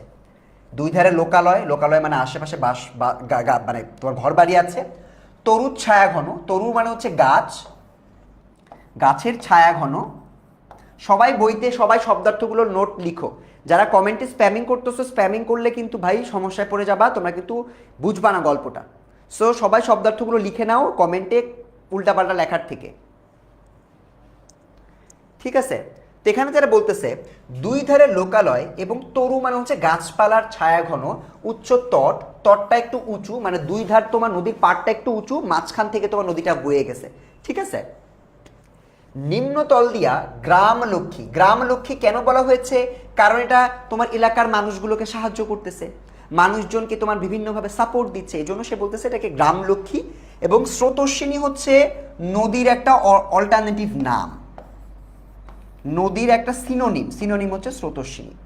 তো এখানে তিনি বলতেছে যে দুই ধারের তরুচ্ছায়া ঘন যে উচ্চ তট, তার নিম্নতল মানে তার নিচ দিয়ে, মনে করো এইখানে তোমার দুই ধারে হচ্ছে উঁচু, এটা হচ্ছে তোমার তট, আর এখান থেকে তোমার নদীটা বয়ে যাচ্ছে, ঠিক আছে, এখান থেকে নদীটা বয়ে যাচ্ছে। আত্মবিস্তৃত মানে নিজের মতো করে, এটা মানুষের জন্য চিন্তা না করে, মানে নিজের জন্য চিন্তা না করে অন্যের জন্য চিন্তা করতেছে। নদী কি নিজের জন্য কিছু চায়? চায় না তো। সো এই জিনিসটা এখানে বলতেছে যে স্রোতস্বিনী অর্থাৎ নদীটি নিজের জন্য চিন্তা না করেও নিজের মতো করে নিজের সত্তাকে বাড়িয়ে দিয়ে দ্রুতভাবে প্রফুল্ল হৃদয়ে, প্রফুল্ল মানে হচ্ছে আনন্দিত হৃদয়ে, আপনার অসংখ্য কল্যাণ কার্যে এগিয়ে যাচ্ছে, ঠিক আছে, কল্যাণ কার্যে চলিয়াছে। মানে নদীটা একটা প্রফুল্ল, মানে বলতেছে নদীটা এত সুন্দরভাবে যাচ্ছে, তার মনে হচ্ছে নদীটা আনন্দিত, ঠিক আছে। সো নদীটা আনন্দিতভাবে এখান থেকে চলে যাচ্ছে, বুঝছো। পার, তট মানে হচ্ছে নদীর তট মানে হচ্ছে উচ্চ তট মানে পার, নদীর পার, তট মানে হচ্ছে পার, বুঝছো। তো এইখানে তোমার ওই নদীটার ব্যাখ্যা করলো। এইবার আসো, এই নদীর বাণীকণ্ঠের ঘর, বাণীকণ্ঠ কে বলছিলাম, তোমার সুভার বাবা, সুভার বাবা। তো বাণীকণ্ঠের ঘর নদীর একেবারে উপরে, নদীর উপরে মানে কিন্তু একদম নদীর পানির উপরে না, মানে নদীর পাশেই, ঠিক আছে, নদীর ওই তটের সাথেই, একদম উপরে মানে হচ্ছে সাথেই বা কাছে বা তটের একদম কাছে। তাহার বাখারির বেড়া, বাখারি মানে কি, বাখারি মানে হচ্ছে তোমার বাঁশের যে কঞ্চি, মনে করো একটা বাঁশ, এটাকে যখন তোমরা দুই ভাগে ভাগ করবা, ভাগ করে ওটাকে চ্যাপ্টা চ্যাপ্টা করে বেড়া বানানো হয় না, ওইটাকে বলা হয় তোমার বাখারি, ঠিক আছে। সো এরকম বাঁশের কঞ্চি দিয়ে বেড়া দেওয়া। আটচালা, এটা মানে হচ্ছে ঘর, আটচালা ঘর। এবং গোয়াল ঘর আছে, তার একটা ঢেকিশালা আছে। ঢেকিশালা মানে কি, যেখানে ধান ভানা হয়, ধানগুলো যেখানে ভাঙে, ঠিক আছে, এক পাশে তোমার পাড়া দিতে হয়, উঁচু হয়, ছেড়ে দিলে ওটা পড়ে গিয়ে তোমার ধানটাকে হচ্ছে ভাঙে, বুঝছো। তো এখানে ঢেকিশালা আছে, খড়ের স্তূপ আছে, খড় তো চিনো, গরু খায় যেগুলা, খড়ের স্তূপ বা তোমার অনেক ক্ষেত্রে খাবার বলতে পারো। তেঁতুল তলা মানে তেঁতুল গাছের তলা, আম কাঁঠাল আছে এবং কলার বাগান আছে, ঠিক আছে। তো এখানে ঘরের ব্যাখ্যা দিচ্ছে যে বাখারির বেড়া, তোমাকে প্রশ্ন করতে পারে কি দেওয়া ছিল, বাখারির বেড়া ছিল, ঠিক আছে। তারপর হচ্ছে তোমার হচ্ছে গোয়াল ঘর ছিল, ঢেকিশালা ছিল, তার মানে এই লোকটা একটা সচ্ছল মানুষ, মানে টাকা পয়সা আছে, যেটুকু থাকলে তার হবে এটুকু তার আছে। নৌকাবাহী মাত্রেরই দৃষ্টি আকর্ষণ করে। আচ্ছা, এই লাইনটার মানে কি লিমন ভাইয়া? এই লাইনটার মানে হচ্ছে কোনো একটা নৌকা যখন ওই নদী দিয়ে যায়, তাদের ঘরটা এতই মানে এরকমই সুন্দর এবং এত কিছু আছে যে কোনো একটা নৌকা যখন ওখান থেকে পাস করে তখন তাদের ঘরটা তাদের দৃষ্টি আকর্ষণ করে। এই জন্য বলছে যে নৌকাবাহী মাত্রেরই মানে নৌকা যখন যাতায়াত করে তখনই কিন্তু তোমার তাদের দৃষ্টি আকর্ষণ করে, মানে ঘরটা তারা চোখে পড়ে, বুঝছো, ঘরটা তাদের চোখে পড়ে। এই গারস্থ মানে হচ্ছে তার ডেইলি যে ঘরটা, মানে তাদের যে ফ্যামিলিটা, এই ফ্যামিলিটার সচ্ছলতার মধ্যেও মানে টাকা পয়সা যেহেতু আছে তার মধ্যেও বোবা মেয়েটিও কাহারও নজরে পড়ে কিনা জানি না, কিন্তু কাজকর্মে যখনই অবসর পায় তখনই সে এই নদী তীরে আসিয়া বসে। তো এটা বলতেছে এত কিছু আছে, এর মধ্যে কি বোবা মেয়েটাকেও কি কেউ দেখে? বোবা মেয়েটা তো নদীর পাড়ে এসে বসে থাকে। এই যে যেহেতু সবাই তোমার যে নৌকাগুলো যাচ্ছে তারা সবাই যেহেতু ঘরটাকে তোমার দেখতে পায় বা তাদের ঘরটাকে নোটিস করে, তো লেখক এখানে একটা চিন্তা করতেছে যে আচ্ছা যেহেতু তোমার কাজকর্ম না থাকলে অবসর সময় তোমার প্রায়ই শুভা এসে এখানে বসে, নৌকাগুলো কি তাকেও নোটিস করে? এটা সে জানতে চাচ্ছে। ঠিক আছে, এখানে সে সন্দেহ প্রকাশ করেছে। এবার বলতেছে প্রকৃতি যেন তাহার ভাষার অভাব পূরণ করিয়া দেয়। এই তাহার মানে হচ্ছে তোমার এটা হচ্ছে শুভার। শুভা তো কথা বলতে পারে না, তার একটা ভাষার অভাব আছে বলতেছে, কিন্তু প্রকৃতিও তো একই রকম, প্রকৃতিরও তো কোনো ভাষা নাই। সেই জন্য বলতেছে যে প্রকৃতি তাহার ভাষার অভাব পূরণ করিয়া দেয়। কিভাবে প্রমাণ করে একটু আমরা দেখি, চলো। পূরণ করে, প্রকৃতি যেন তাহার হইয়া কথা কয়। তাহার মানে কার? যারা বোবা, এবং এই গল্পে শুভা, বুঝে গেছে, শুভা হইয়া কথা কয়। নদীর কলধ্বনি মানে নদীর পানির যে ধ্বনিটা আছে, লোকের কোলাহল, মাঝির গান, পাখির ডাক, তরু মানে হচ্ছে তোমার গাছ, তরু মানে পাতা, ঠিক আছে, পাতা বা গাছ, এই অর্থে তোমার বোঝানো যেতে পারে। তরুর মর্মর সমস্ত মিশিয়ে, মর্মর মানে হচ্ছে একটা শব্দ, পাতার যে শব্দ এটাকে বলা হয় মর্মর শব্দ, শুকনা পাতার শব্দটা, বুঝছো। তারা বলতেছে যে প্রকৃতি কিভাবে কথা বলে তার হয়ে, কারণ প্রকৃতির কলধ্বনি আছে, লোকের কোলাহল আছে, মাঝির গান, পাখির ডাক, গাছের পাতার শব্দ, এই সব কিছু মিলিয়ে সব কিছুর চলাফেরা বা আন্দোলন, আন্দোলন বলতে বুঝে সব কিছুর যে সম্মিলিত শব্দটাকে, ঠিক আছে, সম্মিলিত যে শব্দটা এটাকে বলতেছে যে এই সম্মিলিত জিনিসগুলোকে, এই জিনিসগুলো সমুদ্রের তরঙ্গ রাশির ন্যায় বালিকার চিরনিস্তব্ধ হৃদয় উপকূলের নিকট আসিয়া ভাঙিয়া ভাঙিয়া পড়ে। এখানে বলতেছে এই যে প্রকৃতির যে শব্দগুলো, এই শব্দগুলো সমুদ্রের তরঙ্গ মানে হচ্ছে ঢেউ, তরঙ্গ মানে কি? তরঙ্গ মানে হচ্ছে ঢেউ। এই সকল প্রকৃতির শব্দগুলো সমুদ্রের ঢেউ যেমন সমুদ্রে আছড়ে পড়ে, তেমনি বালিকার বা শুভার মনে এসে এটা আস্তে আস্তে ভাঙিয়া ভাঙিয়া পড়ে। এটার রূপকটা, তুলনাটা কি বুঝাইছে জানো? বলছে যে সমুদ্রের পানিটা বা ঢেউটা যেভাবে তোমার সমুদ্রের কূলে আছড়ে পড়ে, প্রকৃতির এই সকল লোকের কোলাহল, কলধ্বনি, মাঝির গান, পাখির গান, এই সবগুলো জিনিসই শুভার মনের মধ্যে ওই স্রোতের মতোই আছড়িয়ে পড়ে, বুঝছো? ওকে, ভাঙিয়া পড়ে। এবার আসো, প্রকৃতির এই বিবিধ মানে হচ্ছে তোমার নানা বা অনেক, নানা ধরনের বা অনেক, ঠিক আছে, অনেক। প্রকৃতির এই বিবিধ শব্দ এবং বিচিত্র গতি, ইহাও বোবার ভাষা, বড় বড় চক্ষু পল্লব বিশিষ্ট শুভার যে ভাষা, তাহারই একটা বিশ্বব্যাপী বিস্তার। চক্ষু পল্লব বিশিষ্ট মানে বড় বড় চোখের পাতা বিশিষ্ট, বড় বড় যে তার যে চোখের পাতার যে ভাষা, সেই একই ভাষার সাথে এখানে এটাকে তুলনা করছে। লেখক বলতেছে শুভার যে চোখের ভাষা এটা পৃথিবী বিস্তৃত, পৃথিবী বিশ্বব্যাপী বিস্তৃত। কেন বলো তো? কারণ নেচার তো সব জায়গায় আছে, পৃথিবীর সব জায়গায় আছে না? তো পৃথিবীর নেচারের সব জায়গায় আছে। নেচারের ভাষা কি? নেচারের ভাষা হচ্ছে নীরবতা। সো এই নীরব ভাষাটা পৃথিবীর সব জায়গায় আছে। নীরব ভাষাটা যেহেতু শুভার ভাষা, লেখক এই জন্য বলতেছে যে শুভার এই ভাষাটা বিশ্বব্যাপী বিস্তৃত প্রকৃতির মাধ্যমে। ঝিল্লি রবপূর্ণ, ঝিল্লি রবপূর্ণ মানে হচ্ছে ঝিঝির ডাক, রব মানে ডাকা, ঠিক আছে, ঝিল্লি রবপূর্ণ, তৃণভূমি হইতে, তৃণভূমি যেখানে গাছপালা আছে, অর্থাৎ যে সকল জায়গায় ঝিল্লি ডাকে এই সকল জায়গায় যেমন শুভার ভাষা আছে, নেচার আছে মানে শুভার ভাষা আছে। শব্দাতীত নক্ষত্রলোক, শব্দাতীত নক্ষত্রলোক মানে পৃথিবীর বাইরে যেখানে নক্ষত্রগুলো আছে, মহাকাশ, ওখানে কি কোনো সাউন্ড আছে? ওটাও তো নীরব, তার মানে ওইটাও শুভার ভাষা। সো শব্দাতীত নক্ষত্রলোক পর্যন্ত শুভার ভাষা আছে, যেগুলো শুধুমাত্র ইঙ্গিত, ভঙ্গি, সঙ্গীত, ক্রন্দন মানে কান্না এবং দীর্ঘ নিঃশ্বাস, মানে যেই ভাষায় কোনো শব্দ নাই এই ভাষাটা মহাকাশেও আছে, যেহেতু মহাকাশও নীরব। এটা পৃথিবীর সব জায়গায় আছে, কারণ পৃথিবীতে তোমার নেচার আছে, নেচারের ভাষা যেহেতু তোমার নীরবতা, সেই জন্য বলছে বিশ্বব্যাপী মানে পুরো পৃথিবীতেই শুভার ভাষাটা আছে, নেচারের মাধ্যমে আছে। বুঝছো? তৃণভূমি মানে যেখানে গাছপালা আছে, গাছপালা যুক্ত ভূমি। এবার আসো, সো নীরবতার কথা বলতেছে যে ওর ভাষাটা অনেক নীরব একটা ভাষা। আরো কিছু জিনিস বলতেছে দেখো, এবং মধ্যাহ্নে, মধ্যাহ্ন মানে তোমার দুপুর, তো বলতেছে দুপুরে যখন মাঝিরা বা জেলেরা খাইতে যাইতো, গৃহস্থেরা যখন ঘুমাইতো, পাখিরা যখন ডাকিত না, খেয়া নৌকা বন্ধ থাকিত, স্বজন জগৎ বা পুরো পৃথিবীর যে আমাদের যে অ্যাক্টিভ যে জগৎটা, এই জগৎটা যখন সমস্ত কাজকর্মর মাঝখানে সহসা, সহসা মানে হচ্ছে হঠাৎ, হঠাৎ থামিয়া গিয়া ভয়ানক বিজন মূর্তি, বিজন মানে হচ্ছে নির্জন, নির্জন একটা মূর্তির আকার ধারণ করত, তখন রুদ্র মহাকাশের তলে কেবল একটি বোবা প্রকৃতি এবং একটি বোবা মেয়ে মুখোমুখি চুপ করিয়া বসিয়া থাকিত। এই পর্যন্ত কি বলছে? এই পর্যন্ত বলছে একটা তুলনা করছে যে পরিবেশটা যখন অনেক নিরিবিলি হয়ে যায় সেটাকে বলি হয় আমরা বোবা প্রকৃতি। এটা কখন? এটা দুপুরবেলা।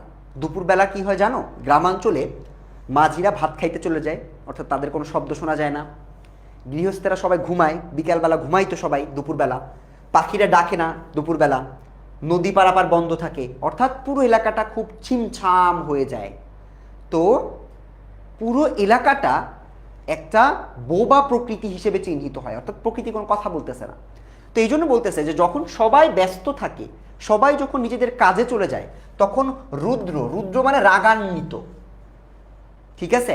তো এখানে বলতেছে যে যখন এই পুরো রাগান্বিত, রাগান্বিত কেন বলছে? তো দুপুরবেলা একটা তাপ থাকে, সেই জন্য বলছে যে এই রুদ্র মহাকাশের তলে বা পুরো আকাশের তলে যখন কেউ থাকে না, তখন শুধু থাকে একটা বোবা মেয়ে এবং একটা বোবা প্রকৃতি। একজন সুবিস্তীর্ণ রৌদ্রে, সুবিস্তীর্ণ রৌদ্রে থাকে কে? প্রকৃতি। এটা কিন্তু এমসিকিউতে আসে। এবং তরুর ছায়ায় বা গাছের ছায়ায়, গাছের ছায়ায় থাকে হচ্ছে আমাদের শুভা। তো এখানে কিন্তু এমসিকিউ আসে যে একজন সুবিন্যস্ত রৌদ্রে, সুবিন্যস্ত রৌদ্রে কে থাকে? বোবা প্রকৃতি, শুভা কিন্তু না। বুঝছো?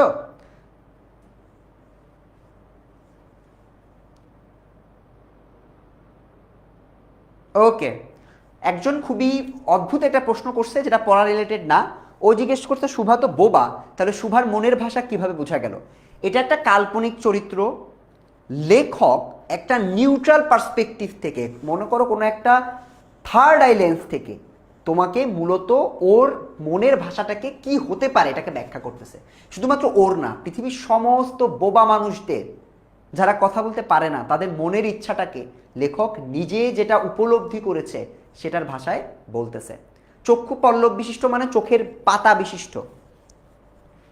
ওকে, তো এই পর্যন্ত আমরা পড়লাম যে প্রায় দুপুরবেলা তোমার আমাদের বোবা যে শুভা আছে তিনি এসে প্রকৃতির সামনে দাঁড়ায় থাকে বা বসে থাকে, মুখোমুখি বসে থাকে, তাদের একটা কনভারসেশন চলে।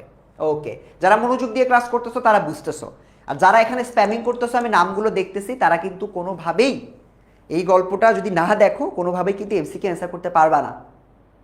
বুঝছো? সেখানে আমি একটা ফান কমেন্ট করে কুল হয়ে যাচ্ছি, এই কুল ডুড হয়ে লাভ নাই। এরকম কুল ডুড যারা হতে চায় তারা কিন্তু পরীক্ষায় প্যারা খেয়ে যায়, সমস্যায় পড়ে যায়। বুঝছো? সো একটু মনোযোগ দাও, আমরা মজা করব, সব করব ক্লাসের পরে, ঠিক আছে? ওকে, এবার আসো শুভা। শুভা সম্পর্কে আরেকটু পড়বো। তো অনেকেই অনেক কিছু লিখতেছে তোমরা, সো তোমাদের পজিটিভ কমেন্টও আমি অনেক দেখতেছি, ভাইয়া পড়ে ফেলছি, পড়তেছি। তোমাদের সৌরভ ভাইও চলে আসছে শুভার ক্লাস করতে এবং সে বলতেছে আমার মনের ইচ্ছা কিভাবে প্রকাশ করব। তোমার সৌরভ ভাইকে একটু বলো তো, সৌরভ ভাই কিভাবে মনের ইচ্ছা পূরণ করতে পারে? সেও একটা লেটার লিখতে পারে, সেও এভাবে রবীন্দ্রনাথের মতো একটা লেখা লিখে করতে পারে, বুঝছো? মনের ভাব প্রকাশের এত প্রয়োজনীয়তা কেন হলো সৌরভ ভাই, একটু জিজ্ঞেস করো তো। কোথায় মনোভাব প্রকাশ করতে চায়, কাকে করতে চায়? তরুদ ছায়া মানে হচ্ছে গাছের ছায়া। ওকে, চলো পড়ে ফেলি। নীরব বলছে সৌরভ ভাইয়ের বই লেখা উচিত। বই লেখেন, বই লিখে মনের ভাব প্রকাশ করেন। ঠিক আছে সৌরভ, বই লিখে ফেলো। চলো আমরা পরেরটুকুতে যাই। তো এতক্ষণ পর্যন্ত শুভাকে আমরা একা হিসেবে চিনেছি, রাইট? এবার একটু লেখক শুভার অন্য কয়েকটা দিক সম্পর্কে বলতেছে। শুভার যে গুটিকতক অন্তরঙ্গ বন্ধুর দল ছিল না, গুটিকতক মানে কিছু, ঠিক আছে? শুভার যে কোনো অন্তরঙ্গ মানে ঘনিষ্ঠ, শুভার যে কোনো অন্তরঙ্গ বন্ধুর দল ছিল না এমন না। শুভার গোয়ালের 2টি গাভী, এটা খুবই ইম্পর্টেন্ট এমসিকিউ, যে শুভার ফ্রেন্ড কারা ছিল, শুভার বন্ধু কারা ছিল। শুভার বন্ধু ছিল 2টা গাভী, তাহাদের নাম হচ্ছে সর্বশী এবং পাঙ্গুলি। ভাইয়া খাতায় লিখে ফেলো, এটা কিন্তু এমসিকিউ এর জন্য 100 ইম্পর্টেন্ট। তার 2টা ফ্রেন্ড ছিল, একটা হচ্ছে সর্বশী এবং আরেকটা হচ্ছে পাঙ্গুলি, 2টা গাভী। একটার নাম সর্বশী আর একটার নাম কি পাঙ্গুলি, ঠিক আছে? তার মানে ওর তো ফ্রেন্ড নাই, বাট যে ফ্রেন্ড ছিল তারা হচ্ছে 2টা গাভী, 2টা তার গোয়ালের যে গাভী দুটো ছিল তার সাথেই সে ফ্রেন্ডশিপ করেছিল, ঠিক আছে? সে নাম বালিকার মুখে তাহারা কখনো শুনে নাই, কিন্তু তাহার পদশব্দ তাহারা চিনিত। তাহার কথাহীন একটা করুণ সুর ছিল, তাহার মর্ম তাহারা ভাষার অপেক্ষা সহজে বুঝিত। লাইনটার মানে কি? এই যে নাম সর্বশী এবং পাঙ্গুলি, এটা কে দিয়েছে? শুভা। কিন্তু শুভা কি তোমার তাদেরকে ডাকতে পারে? শুভা কি কখনো তাকে ডাকতে তো পারে নাই। কারণ কি? তারা কিন্তু তোমার মানে যেহেতু সে কথা বলতে পারে না, তার মানে এই গাভীগুলো কিন্তু কখনোই ডাকটা শুনে নাই। কিন্তু লেখক বলতেছে যে সেই নাম যদি তার মুখে সে নাও শুনে থাকে, কিন্তু শুভা যখন আসে তার পদ শব্দ মানে তার পায়ের শব্দ,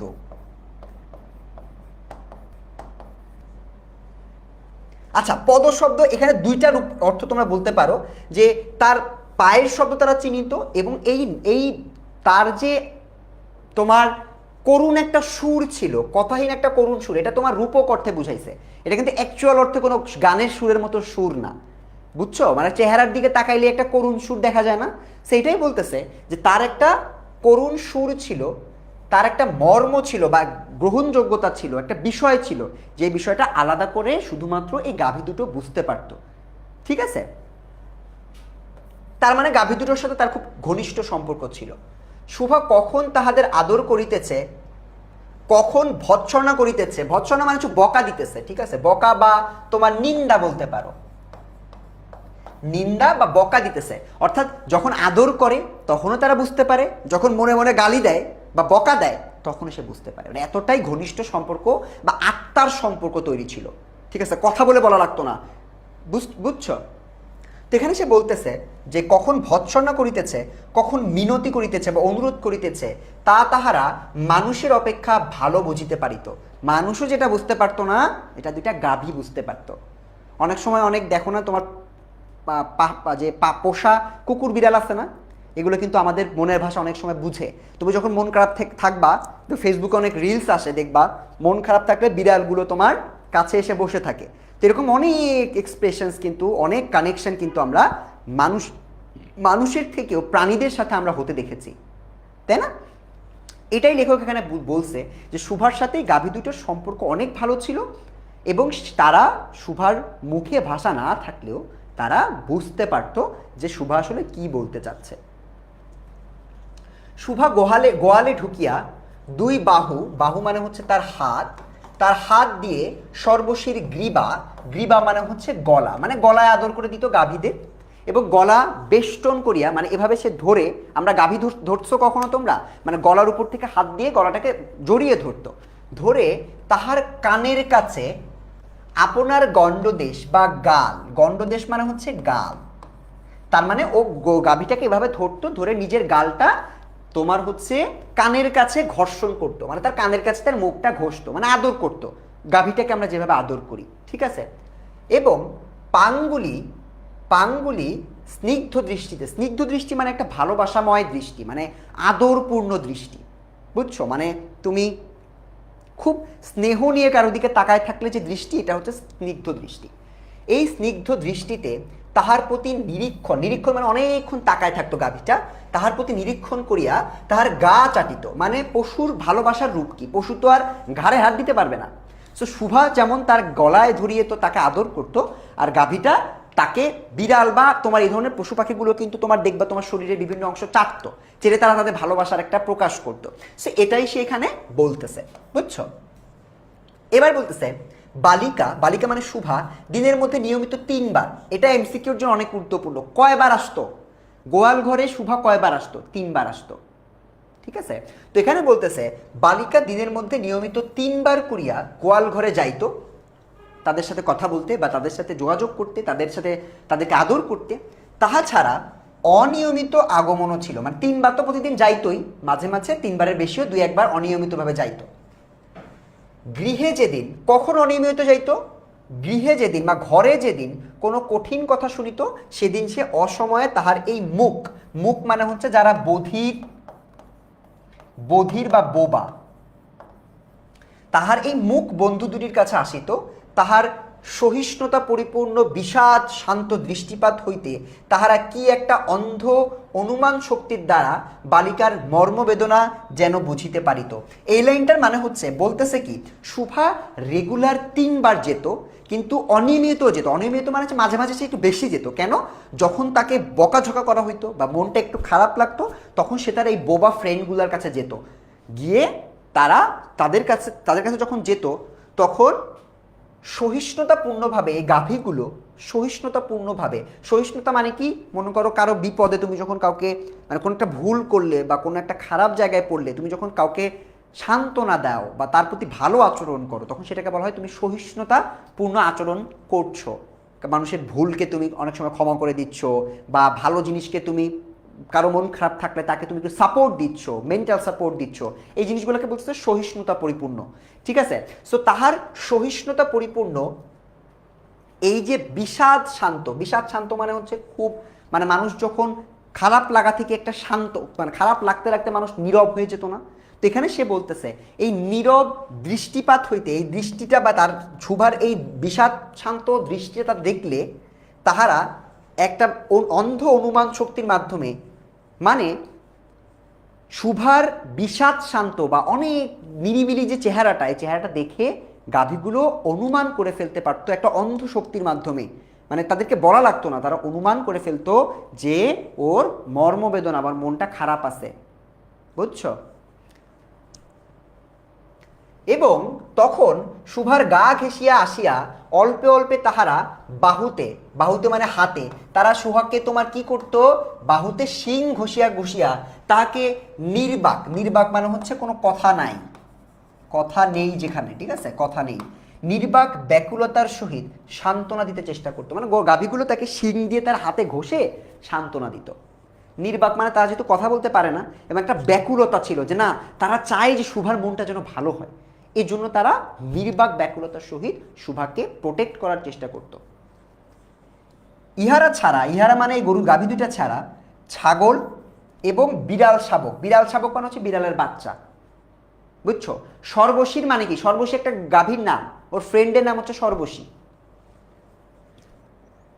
তুমি মনে হয় ক্লাসটা আগে থেকে পাও না, এই জন্য তুমি বলতেছো সর্বশী মানে কি। সো একটু রেকর্ডটা দেখে নিতে হবে ভাইয়া। সর্বশী মানে হচ্ছে গাভীটার নাম সর্বশী।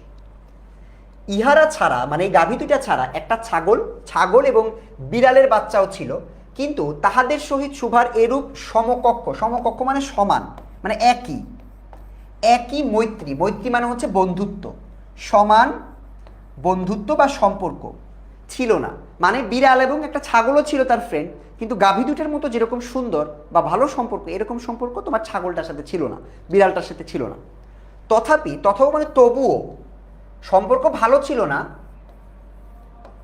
তবুও তাহারা, তাহারা মানে হচ্ছে বিড়ালটা এবং তোমার ছাগলটা যথেষ্ট আনুগত্য প্রকাশ করিত, মানে তার সাথে তোমার তার প্রতি একটা ভালোবাসা দেখাইতো, এবং বিড়াল শিশুটা দিনে এবং রাত্রে যখন তখন শুভার গরম কোলটি, মানে শুভার কোলের মধ্যে, তো বিড়াল দেখবাম আমাদের কোলের মধ্যে এসে বসে কেন জানো, আমাদের কোলটা কিন্তু একটু গরম, হ্যাঁ, তো আমাদের কোলের মধ্যে এসে নিঃসংকোচে, কোনো চিন্তা ভাবনা নাই, শুভা কি মনে করলো না করলো কোনো চিন্তা মান্তা নাই, কোনো সংকোচ নাই, নিঃসংকোচে অধিকার করিয়া সুখ নিদ্রার আয়োজন করিত। এবং শুভা তাহার গ্রীবা মানে হচ্ছে গলা, ও পৃষ্ঠ মানে হচ্ছে পিঠে কোমল অঙ্গুলি বুলাইয়া দিত। তো তা বলতেছে শোভার আরো দুটো ফ্রেন্ড ছিল, যে ফ্রেন্ডের মধ্যে একটা হচ্ছে বিড়াল আর একটা হচ্ছে ছাগল। বিড়ালটার সাথে এত ভাষা সম্পর্ক ভালো না, কিন্তু তার কোলটা যেহেতু গরম ছিল, তার কোলের মধ্যে এসে সে প্রায়ই কিন্তু বিড়ালটা ঘুমাইতো নিঃসংকোচে। এবং শুভা কি করতো, তার গলায় এবং ঘাড়ে বা পিঠে হাত বুলাই দিত। বুঝছো? মৈত্রী মানে হচ্ছে বন্ধুত্ব সম্পর্ক। দেখো এই যে লিখে দিছি, সমান বন্ধুত্ব, সমকক্ষভাবে মৈত্রী ছিল না মানে সমান বন্ধুত্ব ছিল না। বুঝছো? তো এই পর্যন্ত আমরা বুঝছি সবাই। এবার আসো পরে আর কি কি আছে।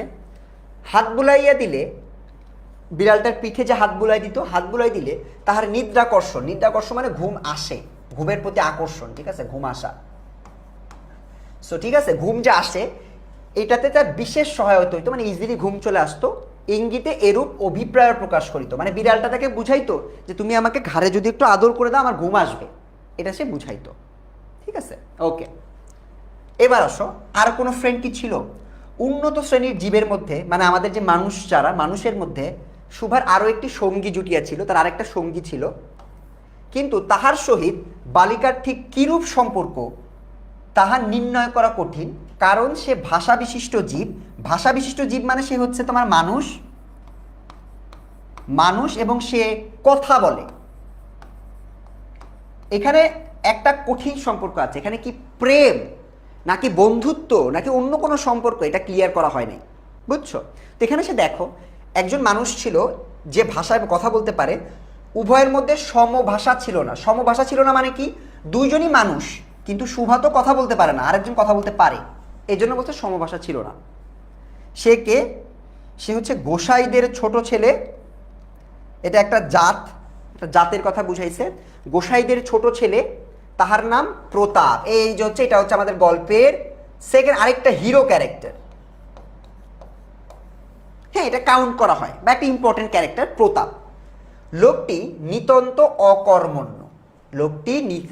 অকর্মণ্য। এখানে সম্পর্কটা কিন্তু ক্লিয়ার না, সম্পর্কটা কি সেটা কিন্তু ক্লিয়ার মানে নির্ণয় করা যায় না। এটা তাদের একটা বন্ডিং, ঠিক আছে। বন্ডিংটা মনে করো দুইটা মানুষকে, মানে একটা মানুষ আরেকটা মানুষের সাথে অনেক সময় যখন কানেকশন ফিল করে, কমফোর্টেবল ফিল করে, যে কথা বলতে পারতেছে না, যাকে কেউ ভালোবাসে না, যার সমস্যা কেউ দেখে না, সে কিন্তু অনেক সময় ভিন্ন ভিন্ন মানুষের সাথে কানেকশন ফিল করে। সো এরকম একটা কানেকশন কিন্তু এখানে ছিল। গোসাইদের এই ছেলেটা প্রতাপ হচ্ছে অকর্মণ্য, মানে বেশি কাজ টাস্তান নাই। ঠিক আছে, অকর্মণ্য মানে বেশি কাজ টাস্তান নাই। ওকে। সে যে কাজকর্ম করিয়া সংসারের উন্নতি করিতে যত্ন করিবে, বহু চেষ্টার পর বাপ মা সে আশা ত্যাগ করিল। অর্থাৎ সে যে কাজ করে তোমার সংসারের উন্নতি করবে, মানে ফ্যামিলিতে কন্ট্রিবিউট করবে, এটা তার আশা তার ফ্যামিলি করে নাই। অকর্মণ্য লোক যে কাজ করে না, লোকের একটা সুবিধায় এই যে আত্মীয় লোকেরা তাহাদের উপর বিরক্ত হয় বটে, কিন্তু প্রায় তাহারা নিঃসম্পর্ক লোকদের প্রিয় পাত্র হয়, কারণ কোনো কার্যে আবদ্ধ না থাকাতে তাহারা সরাসরি সরকারি সম্পত্তি হইয়া দাঁড়ায়। মানে যার কোনো কাজ নাই, তার উপর মানুষজন বিরক্ত হইলেও একটা পর্যায়ে কিন্তু তাকে আবার সবার ভাল লাগে। কেন ভাল লাগে জানো? কারণ ওকে দিয়ে অন্য কাজ করায় নেওয়া যায়। সরকারি সম্পত্তি মানে কি, সবাই কাজ করাইতে পারে। বুঝছো? তো এখানে সেটা বলতেছে যে যার কোনো কাজ নাই তাকে দিয়ে সবাই সরকারিভাবে কাজ করায় নিতে পারে। এই আমার এটা কাজটা করে দিত, আমার এটা একটু তুলে দিত, ওইটা একটু করে দিত, তো তো কাজ নাই, এটা একটু করে দে। এবার একটু দেখি, তাহারা সরকারি সম্পত্তি হইয়া দাঁড়ায়। শহরে যেমন এক আধটা গৃহ সম্পর্কহীন সরকারি বাগান থাকা আবশ্যক, মানে শহরে যেমন কয়েকটা বাগান থাকে না, তোমার গভর্নমেন্টের পার্ক থাকে না সরকারের আন্ডারে, যে পার্কগুলো সবাই ব্যবহার করতে পারে, ওরকম ভাবে বলতেছে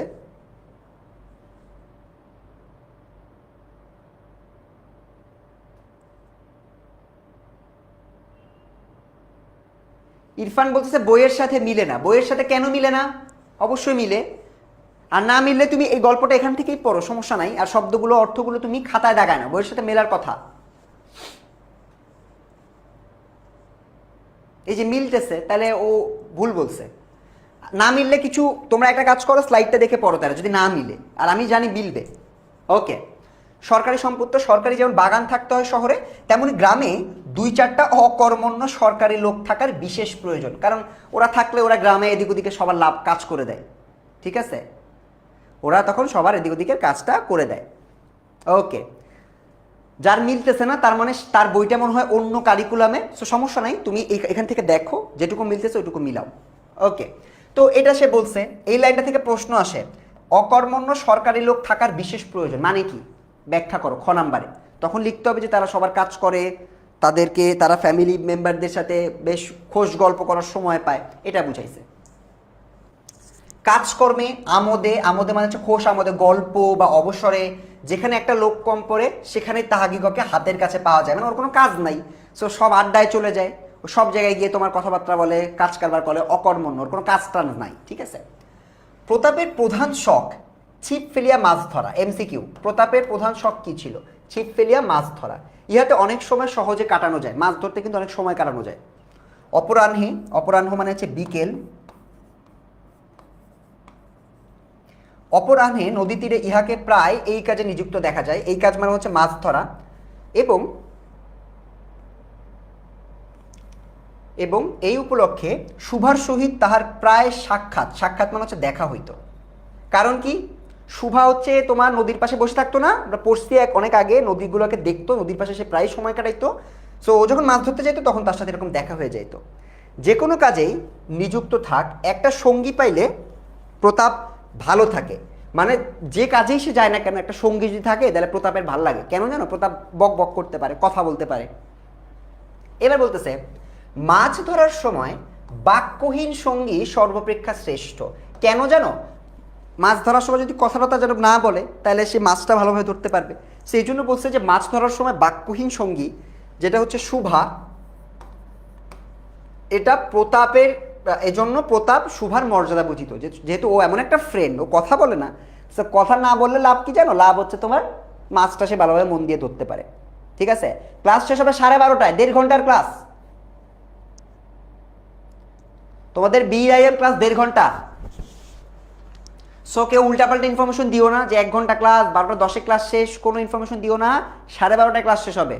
চার্জ না থাকলে চার্জ দাও, গল্প এটা ইম্পর্টেন্ট, সো মিস করলে নিজের সমস্যা, বুঝছো? সো আমরা একটু মনোযোগ দিই সবাই।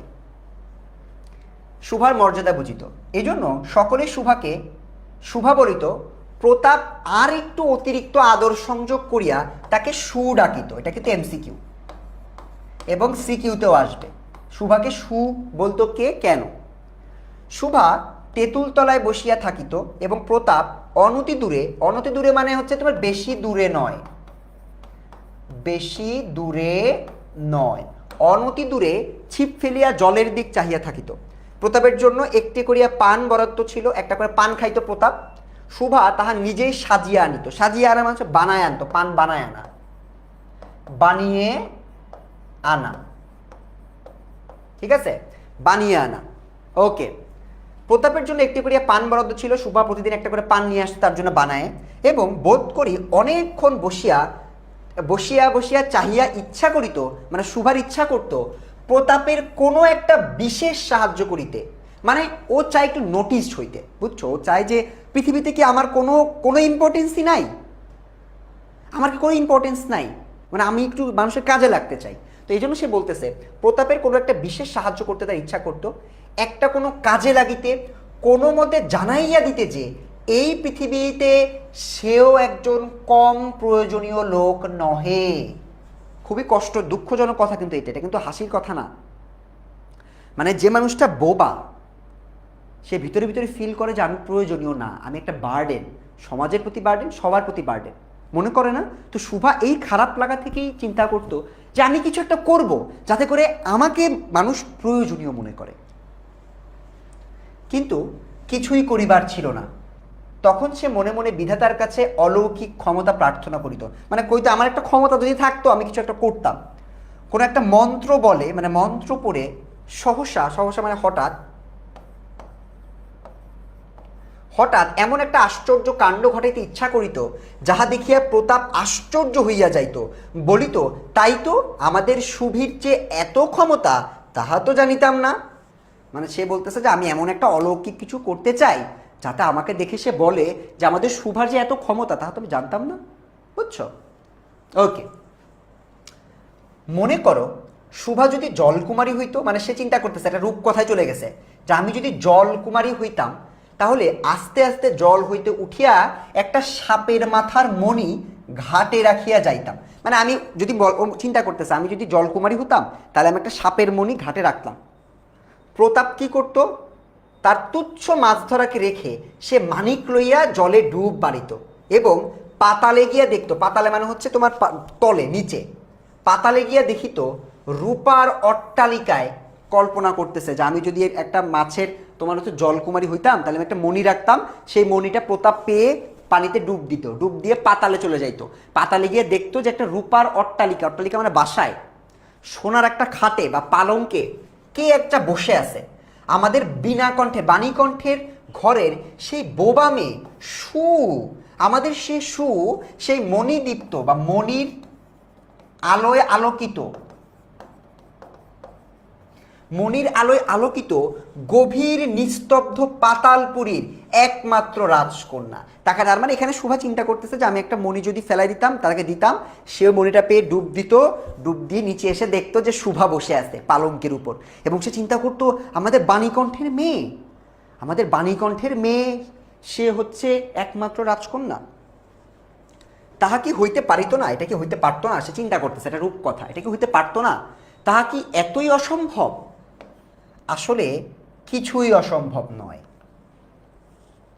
কিন্তু তবুও সে প্রজাশূন্য পাতালের রাজবংশে না জন্মিয়া বাণীকণ্ঠের ঘরে আসিয়া জন্মিয়াছে এবং গোসাইদের ছেলে প্রতাপকে কিছুতেই আশ্চর্য করিতে পারিতেছে না। সে লেখক বলল যে কিছুই তো অসম্ভব না, কিন্তু তারপরও সে জন্মাইছে শেষ পর্যন্ত বাণীকণ্ঠের ঘরে এবং প্রতাপকে সে কোনোভাবেই অবাক করতে পারতেছে না। ওকে, শুভার বয়স ক্রমেই বাড়িয়া উঠিতেছে, এটা আরেকটা নতুন প্যারা শুরু হয়েছে। শুভার বয়স ক্রমেই বাড়িয়া উঠিতেছে, ক্রমে সে যেন আপনাকে আপনি মানে নিজেকে নিজের মতো করে অনুভব করিতে পারিতেছে, যেন এক একটা পূর্ণিমা তিথি মানে পূর্ণিমার সময়ে কোনো একটা সমুদ্র হইতে একটা জোয়ারের স্রোত আসিয়া তাহার অন্তরাত্মাকে এক নতুন, অন্তরাত্মা মানে নিজের ভেতরের আত্মাকে অনির্বচনীয়, যেটা বচন মানে কি? বচন মানে হচ্ছে কথা, সো অনির্বচনীয় মানে হচ্ছে যেটা ভাষায় বা কথা দিয়ে যেটা প্রকাশ করা যায় না। শব্দের অর্থগুলো কিন্তু খুব ইম্পর্টেন্ট। কি বলতেছে? যে সে প্রতি পূর্ণিমা মানে তার বয়স বাড়তেছে, সো আস্তে আস্তে তার বিয়ের বয়স হয়ে যাচ্ছে, এবং মানুষ যখন বড় হয় তখন আস্তে আস্তে কি হয়, তুমি যখন পিচ্চি ছিলা, পিচ্চি থেকে আস্তে আস্তে তুমি বড় হইছো, সো সে যৌবনে পদার্পণ করতেছে, তার বিয়ের বয়স হয়ে যাচ্ছে, বা তার হচ্ছে কি বলে, তার অনুভূতির একটা পরিবর্তন হচ্ছে। সে এই পরিবর্তনটা তিনি বলতেছে যে এটা এমন একটা পরিবর্তন যেটা তার মনে হইতো যে সমুদ্রের একটা জোয়ার যখন আসে এই জোয়ারটার মতো তার নিজের একটা ফিলিংস আসতেছিল। ঠিক আছে, বাণীকণ্ঠ কি? বাণীকণ্ঠ হচ্ছে শুভার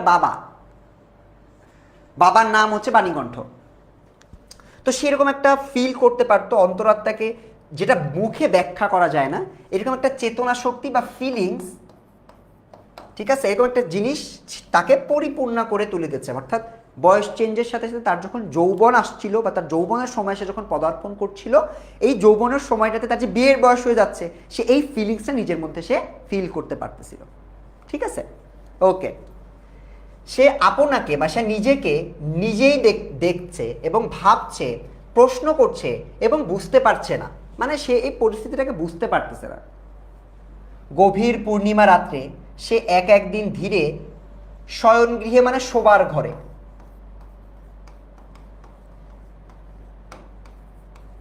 আচ্ছা শোয়ার ঘর, সরি, শয়নগৃহে দ্বার খুলিয়ে, দ্বার মানে হচ্ছে দরজা খুলে, সে অনেক সময় প্রতিদিন পূর্ণিমার সময়টাতে সে মুখ বাড়াইয়া বাহিরের দিকে চাহিয়া দেখে পূর্ণিমা প্রকৃতিও শুভার মতো, মানে এটা আরেকটা তুলনা যে শুভা নিজেকে খুব একা বোধ করতেছে এবং সে চিন্তা করতেছে পূর্ণিমা রাতও তার মতো একা।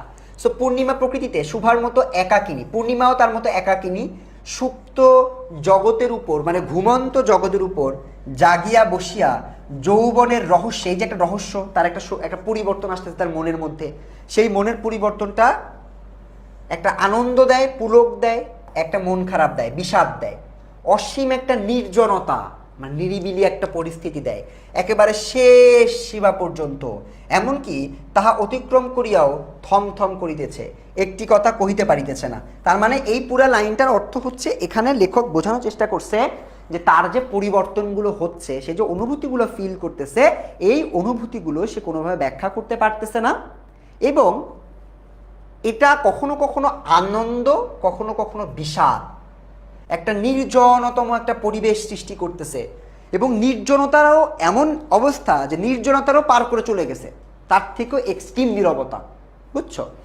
এবং এই জায়গায় সে একটা কথাও বলিতে পারিতেছে না। এই নিস্তব্ধ মানে যেখানে কোনো শব্দ নাই, ব্যাকুল প্রকৃতির প্রান্তে একটি নিস্তব্ধ ব্যাকুল বালিকা দাঁড়াইয়া আছে। অর্থাৎ পূর্ণিমা রাতেও সে, পূর্ণিমার রাত যেমন নিস্তব্ধ, সেও নিস্তব্ধ, বুঝা গেছে? এদিকে কন্যা ভারগ্রস্ত পিতামাতা মানে শুভার পিতামাতা চিন্তিত হইয়া উঠিয়াছেন, লোকেও নিন্দা আরম্ভ করিয়াছে, নিন্দা মানে খারাপ কথা বলতেছে, মেয়ের বিয়ে হয় না, এমনকি এক ঘরে তাদেরকে আলাদা করে দেওয়ার চিন্তাও করছে, গ্রাম থেকে ওদেরকে এক কোনায় এক ঘরে করে দিবে। এক ঘরে মানে এটা একটা পানিশমেন্ট, বুঝছো? কারোর সাথে মিশবে না, ওদের সাথে কেউ মিশবে না, এক ঘরে করিবে। এমন জনরব মানে মুখের কথাও শোনা যায়, বাণীকণ্ঠের সচ্ছল অবস্থা, টাকা পয়সা বেশি আছে, দুই বেলায় মাছ ভাত খায়, এজন্য তাহার শত্রুও ছিল। এই শত্রুরাই বেশি বেশি করে শুভার এগেইনস্টে খারাপ কথা বলা শুরু করে। স্ত্রী পুরুষে বিস্তর পরামর্শ হইল, স্বামী আর স্ত্রী মিলে তারা অনেক আলোচনা করলো। কিছুদিনের মতো বাণী বিদেশে গেল, বাণী মানে হচ্ছে তার হাজবেন্ড, মানে শুভার বাবা, সে বিদেশে গেল বা অন্য গ্রামে গেল বা বাইরের দেশে গেল। অবশেষে ফিরিয়া আসিয়া কহিল, চলো কলিকাতায় যাব। সবাই যেহেতু খারাপ কথা বলতেছে, সে চিন্তা করলো মেয়েটাকে নেমে কলকাতায় চলে যাব। বিদেশ যাত্রার উদ্যোগ হইতে লাগিল। উদ্যোগ মানে হচ্ছে কাজ কারবার শুরু করলো। কুয়াশা ঢাকা প্রভাতের মতো মানে সকালবেলার মতো শুভার সমস্ত হৃদয় অশ্রু বাষ্পে মানে চোখের পানি, ঠিক আছে, চোখের পানিতে একেবারে ভরিয়া গেল, মানে সে দেশ ছেড়ে বা গ্রাম ছেড়ে চলে যাবে, সো এই জন্য সে একটু কষ্ট পাচ্ছিল। তেও বলতেছে একটা অনির্দিষ্ট আশঙ্কা মানে কি, নতুন একটা জায়গায় যাব, কি হবে, একটা অনির্দিষ্ট আশঙ্কা বসে মানে হচ্ছে আশঙ্কার কারণে সে কিছুদিন হইতে ক্রমাগত নির্বাক জন্তুর মতো মানে একটা প্রাণীর মতো সে তার বাবা মায়ের সঙ্গে ফিরিত, মানে বাবা মায়ের সাথে সাথে থাকতো, যে কি জানতে চাচ্ছে যে কি হবে, আমি কি আসলেই চলে যাব। ডাগর চক্ষু মেলিয়া, চোখটা ডাগর মানে হচ্ছে ডাগর ডাগর চোখ, বড় বড় চোখ, সুন্দর সুন্দর চোখ, ঠিক আছে, ডাগর চক্ষু মেলিয়া তাহাদের মুখের দিক চাহিয়া কি একটা বুঝিতে চেষ্টা করিত, কিন্তু তাহারা কিছু বুঝাইয়া বলিতেন না। মানে কেন যাচ্ছি, কখন যাব, বিয়ে হবে কিনা, সব সে জানতে চাইতো, কিন্তু জানতে পারতো না, তার বাবা মা তাকে কিছু বলতো না। ইতিমধ্যে একদিন অপরাহ্নে মানে কি বিকেলে ছিপ ফেলিয়া প্রতাপ হাসিয়া কহিল, কিরে সু, তোর নাকি বর পাওয়া গেছে, তুই নাকি বিয়ে করতে যাচ্ছিস। তার মানে কলকাতায় বিয়ের জন্যই মনে হয় নিয়ে যাচ্ছে, ঠিক আছে, কলকাতায় বিয়ের জন্যই ওকে নিয়ে যাচ্ছে। দেখিস আমাদের ভুলিস নে। এটা কে বলছে? প্রতাপ। বলিয়া আবার মাছের দিকে মনোযোগ করিল। মর্মবিদ্ধ হরিণী ব্যাধ মানে হচ্ছে শিকারের দিকে যেমন করিয়া তাকায়, নীরবে বলিতে থাকে, আমি তোমার কাছে কি দোষ করিয়াছিলাম। শুভা তেমনি করিয়া প্রতাপের দিকে চাহিল। তার মানে একটা মর্মব্যাধ মানে হচ্ছে মর্মবিদ্ধ মানে যে হরিণটাকে তোমার ব্যথা দেওয়া হয়েছে বা শিকার করা হয়েছে, সে যেমন শিকারের দিকে তাকায় বলে না যে আমাকে তুমি কেন শিকার করলে, আমি কি দোষ করছি, একইভাবে শুভাও এইভাবেই চিন্তা করতেছে যে প্রতাপ আমি কি দোষ করেছি, এটা কেন চিন্তা করছে এটা ব্যাখ্যা করে না এখানে, বলো দেখো, মানে ওর খারাপ লাগতেছে আর কি চলে যাইতে। শুভা তেমনি করিয়া প্রতাপের দিকে চাহিল। সেদিন গাছের তলায় আর বসিল, ওই দিন আর বসে নাই। বাণীকণ্ঠ নিদ্রা মানে ঘুম হইতে উঠিয়া শয়নগৃহে তামাক খাইতেছিলেন। শুভা তাহার পায়ের কাছে বসিয়া তাহার মুখের দিকে চাহিয়া কাঁদিতে লাগিল।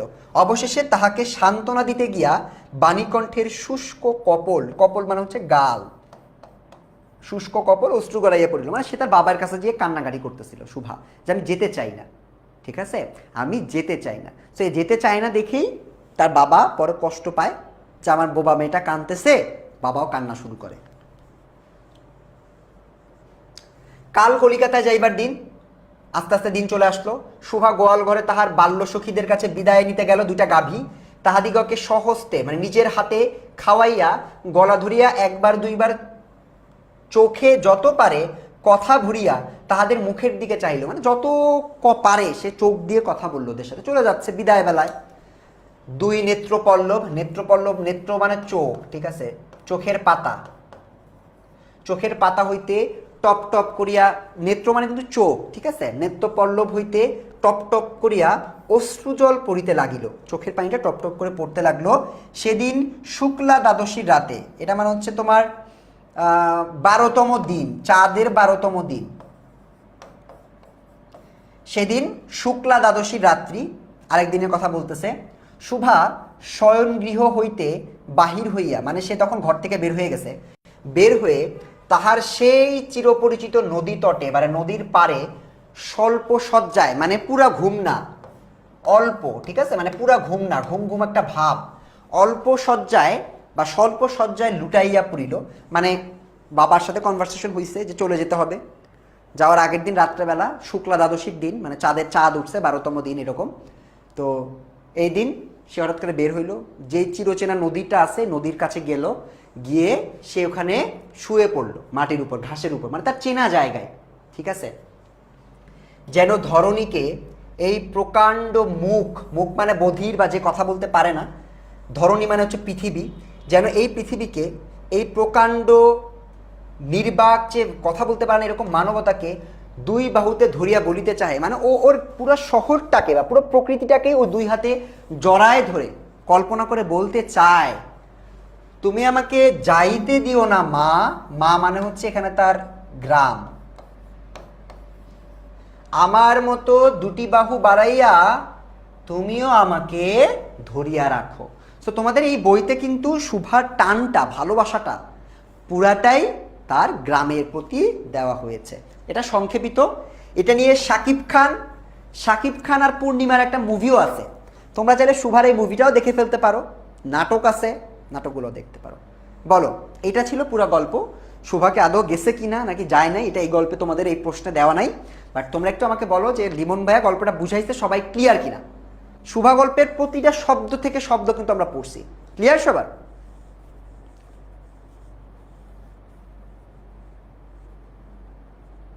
আমার নাম হচ্ছে লিমন আর মুভিটার নাম হচ্ছে শুভা।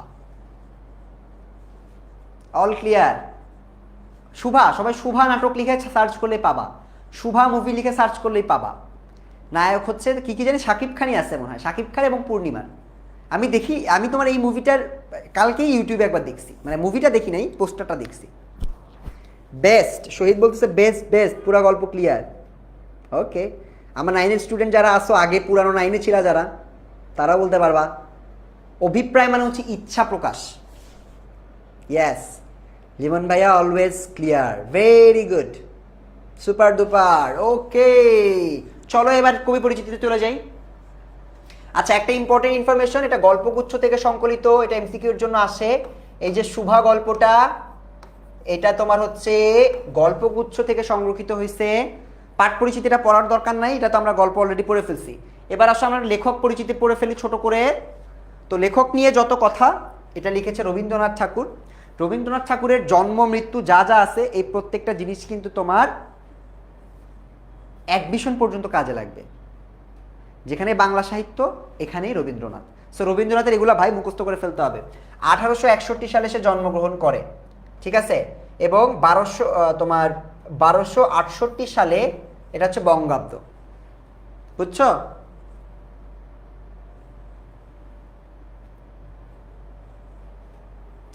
কলকাতার জোড়াসাঁকো ঠাকুরবাড়ি পরিবারে, এটা তো জানো। তার পিতা ছিলেন মহীয়সী দেবেন্দ্রনাথ ঠাকুর এবং মাতা ছিল সারদা সুন্দরী দেবী। নামগুলো মুখস্থ করতে হবে। এবং তিনি কিন্তু তার পড়াশোনা কিন্তু এরকম বাসাতেই করছে, তিনি কিন্তু স্কুল কলেজে করে নাই, প্রাথমিক শিক্ষাটা বাসাতেই শিখছে, ঠিক আছে। তার কিছু কয়েকটা ব্যাপার আছে। তিনি ইংল্যান্ডে, এই ইনফরমেশনগুলো ইম্পর্টেন্ট, তিনি ইংল্যান্ডে তোমার হচ্ছে আইন পড়ার জন্য যায়, তবে তিনি পাঠ শেষ করে নাই, চলে আসছে আগেই। এবং তার বিখ্যাত রচনাগুলোর মধ্যে আছে গীতাঞ্জলি, ঘরে বাইরে, গোরা, রক্তকরবী, এগুলা থেকে এমসিকিউ আসে, এগুলা থেকে এমসিকিউ আসে।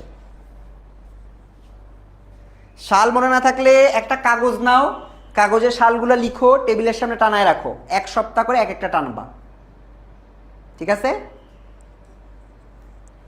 ওকে, আরও একটা ইনফরমেশন, তিনি এই যে গীতাঞ্জলির জন্য তিনি এই যে নোবেল পুরস্কারের ছবিও দিয়ে দিছি আমি, এটা হচ্ছে নোবেল। সো নোবেল পুরস্কার পান 1913 সালে এবং 1901 সালে শান্তিনিকেতন, বা এই যে তোমার শান্তিনিকেতন বা বিশ্বভারতী, এটা তিনি প্রতিষ্ঠা করেন, ছবি দেওয়া আছে, ঠিক আছে? সো গীতাঞ্জলির জন্য 1913 সালে, কত সালে পান? 1913 সালে পান, এবং শান্তিনিকেতন বা বিশ্বভারতী প্রতিষ্ঠা করেন হচ্ছে 1901 সালে, ঠিক আছে? এই ইনফরমেশনগুলো মনে রাখতে হবে। ওকে, তার লেখা এই নামগুলো, এগুলা থেকে এমসিকিউ আসে কিভাবে জানো? যে নিচের কোনটি তার রচনা, ঠিক আছে? রবীন্দ্রনাথের লেখা নিচের কোনটি?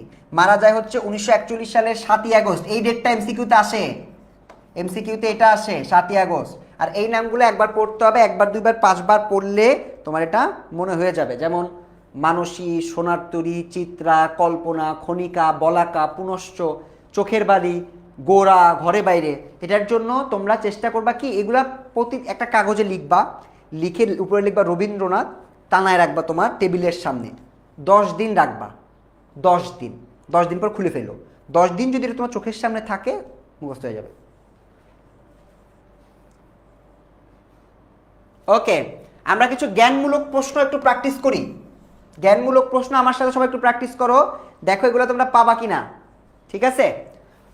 এরকম প্রশ্ন আসে, রবীন্দ্রনাথ ঠাকুর কত খ্রিস্টাব্দে নোবেল পুরস্কার লাভ করেন? একটু আগে পড়ছি, রবীন্দ্রনাথ ঠাকুর 1913 খ্রিস্টাব্দে নোবেল পুরস্কার লাভ করেন। এগুলো স্ক্রিনশট নিতে পারো, এগুলো তোমাদের বিভিন্ন বোর্ডে আসছে, যে দেখো রাজশাহী বোর্ডে আসছে, জেএসসি পরীক্ষায়,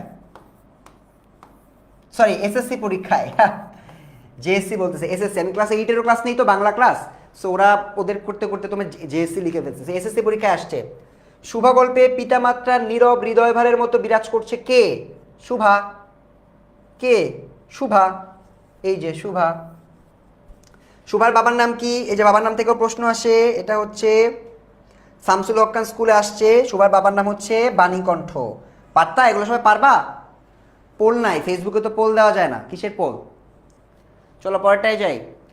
বাখারি শব্দের অর্থ কি? ঢাকা বোর্ডে আসছে, যারা ঢাকা বোর্ডের আসো, বাখারি শব্দের অর্থ কাঁধের দুদিকে দুপ্রান্ত ঝুলিয়া বোঝা বহনের বাঁশের ফালি। এই যে তোমার একটা ইয়া আছে না, বাঁশের ফালি মানে বাঁশের কুঞ্চি দিয়ে এখানে এরকম এরকম ঝুলানো থাকে,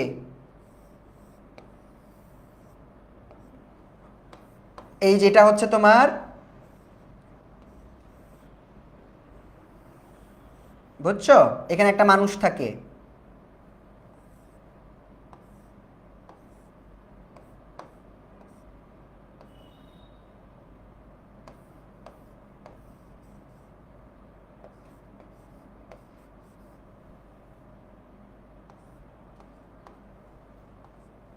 এটা, এই যে এটাকে বলতেছে, এই যে এটাকে বলতেছে তোমার বাখারি, বুঝছো? এটা হচ্ছে বাখারি, বুঝছো সবাই?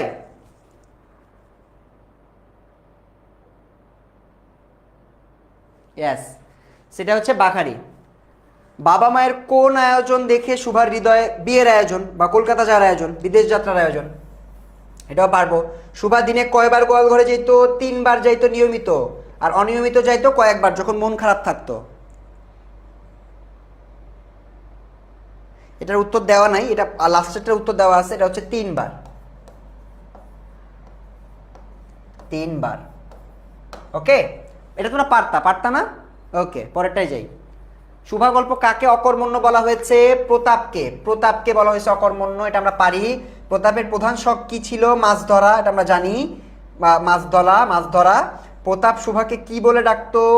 সু বলে ডাকতো, ঠিক আছে? শুভা আদর করে বলতো সু। ওকে, পরেরটায় যাই। শুভা মনে মনে মনে মনে কি হইতে চাইতো? শুভা মনে মনে অলৌকিক শক্তির অধিকারী হইতে চাইতো, বলতো না যে আমি একটা জলপুরি হয়ে যাব। শুভা অলৌকিক ক্ষমতা প্রার্থনা করে কেন? সে প্রতাপকে কনভিন্স করতে চায়, ঠিক আছে? শুধু প্রতাপকে কনভিন্সই করতে চায় না, সে প্রতাপকে হচ্ছে তোমার বলতে চায় যে সেও কাজে লাগতে পারে। আমাদের 1.5 ঘন্টার ক্লাস, তো আমরা 12:30 শেষ করব, ঠিক আছে? ওকে,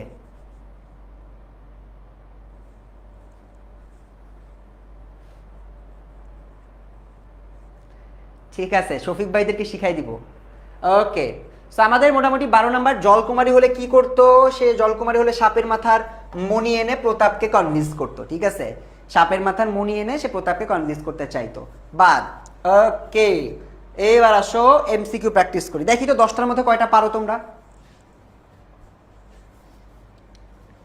বলো এটার উত্তর কি হবে? রবীন্দ্রনাথ ঠাকুরের কবি প্রতিভার উন্মেষ ঘটে কখন? বাল্যকালে, কৈশোরকালে, যৌবনকালে, বৃদ্ধকালে?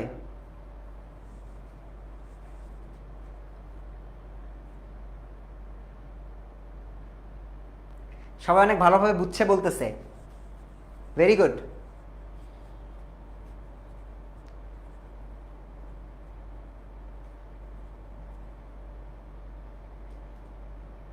আমার একটা স্লোগানও আছে, লিমন ভাইয়া ইজ হিয়ার, বাংলা হবে ক্লিয়ার।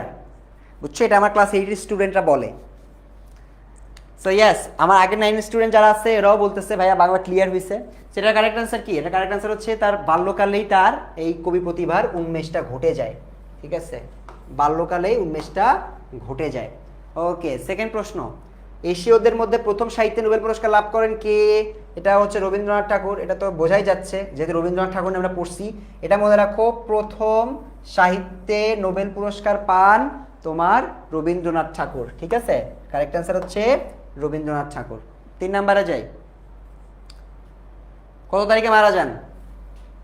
তারিখ বলছে এবং ইংরেজি বলছে, বলো। 3-এর উত্তর কি হবে? বলো সবাই, বলো 3-এর উত্তরটা বলো, আমি শুনি।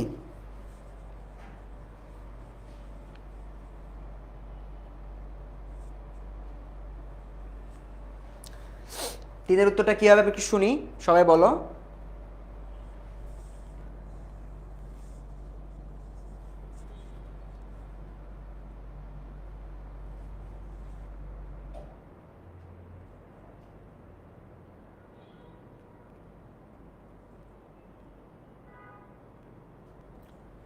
পারবা? 3-এর এ, 7ই আগস্ট। ইয়াস, তার মানে তোমরা আমার ক্লাসটা ভালো করে করছো। কারেক্ট অ্যান্সার হচ্ছে 7ই আগস্ট। 4 নাম্বারে চলে যাই, সুকেশিনী ও সুভাষিনী এই দুইটা নাম, এরা এরা কি হয়? সুভার কি চাচি, কাকি, নাকি বড় বোন, নাকি প্রতিবেশী, নাকি সহপাঠী? বলো।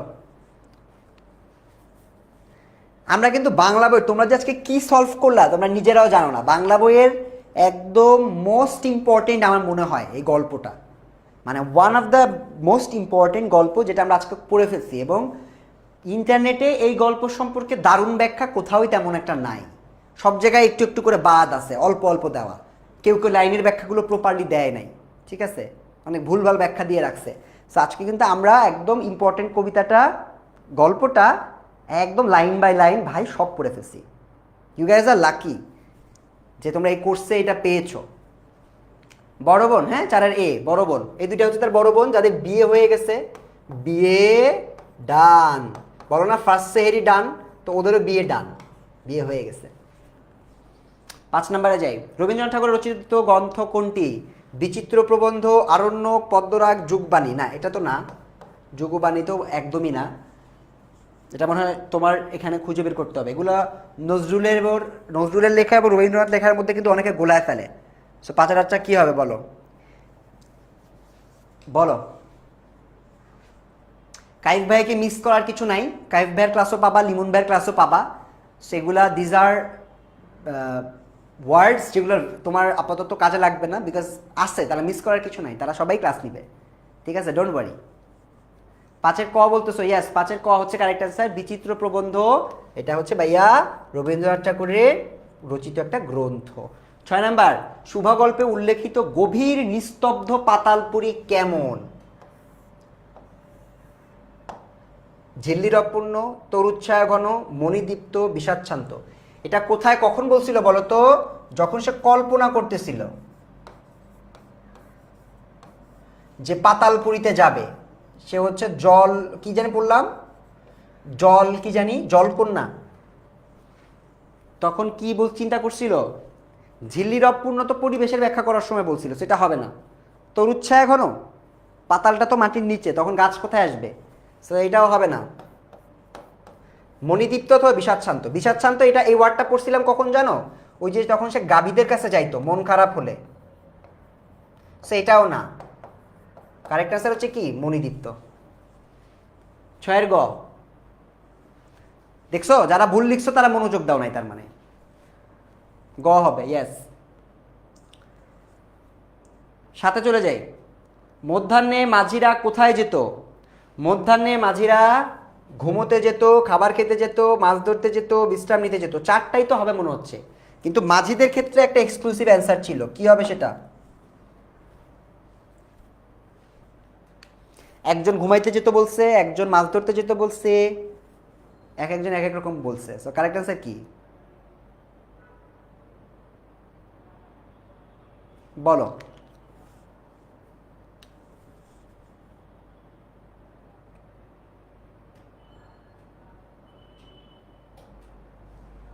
ইয়েস, কারেক্ট অ্যান্সার খাবার খেতে যেত। এটা ভুল হয়ে গেছে, এটা হচ্ছে কারেক্ট অ্যান্সার, খাবার খেতে যেত। ঠিক আছে, ঘুমোতে যেত অন্যরা, খাবার খেতে যেত হচ্ছে মাঝিদের সাথে সম্পর্ক হচ্ছে খাবারের। ছিপ ফেলে মাছ ধরা কার প্রধান শখ ছিল? বলো, এটা বোর্ড কোশ্চেন।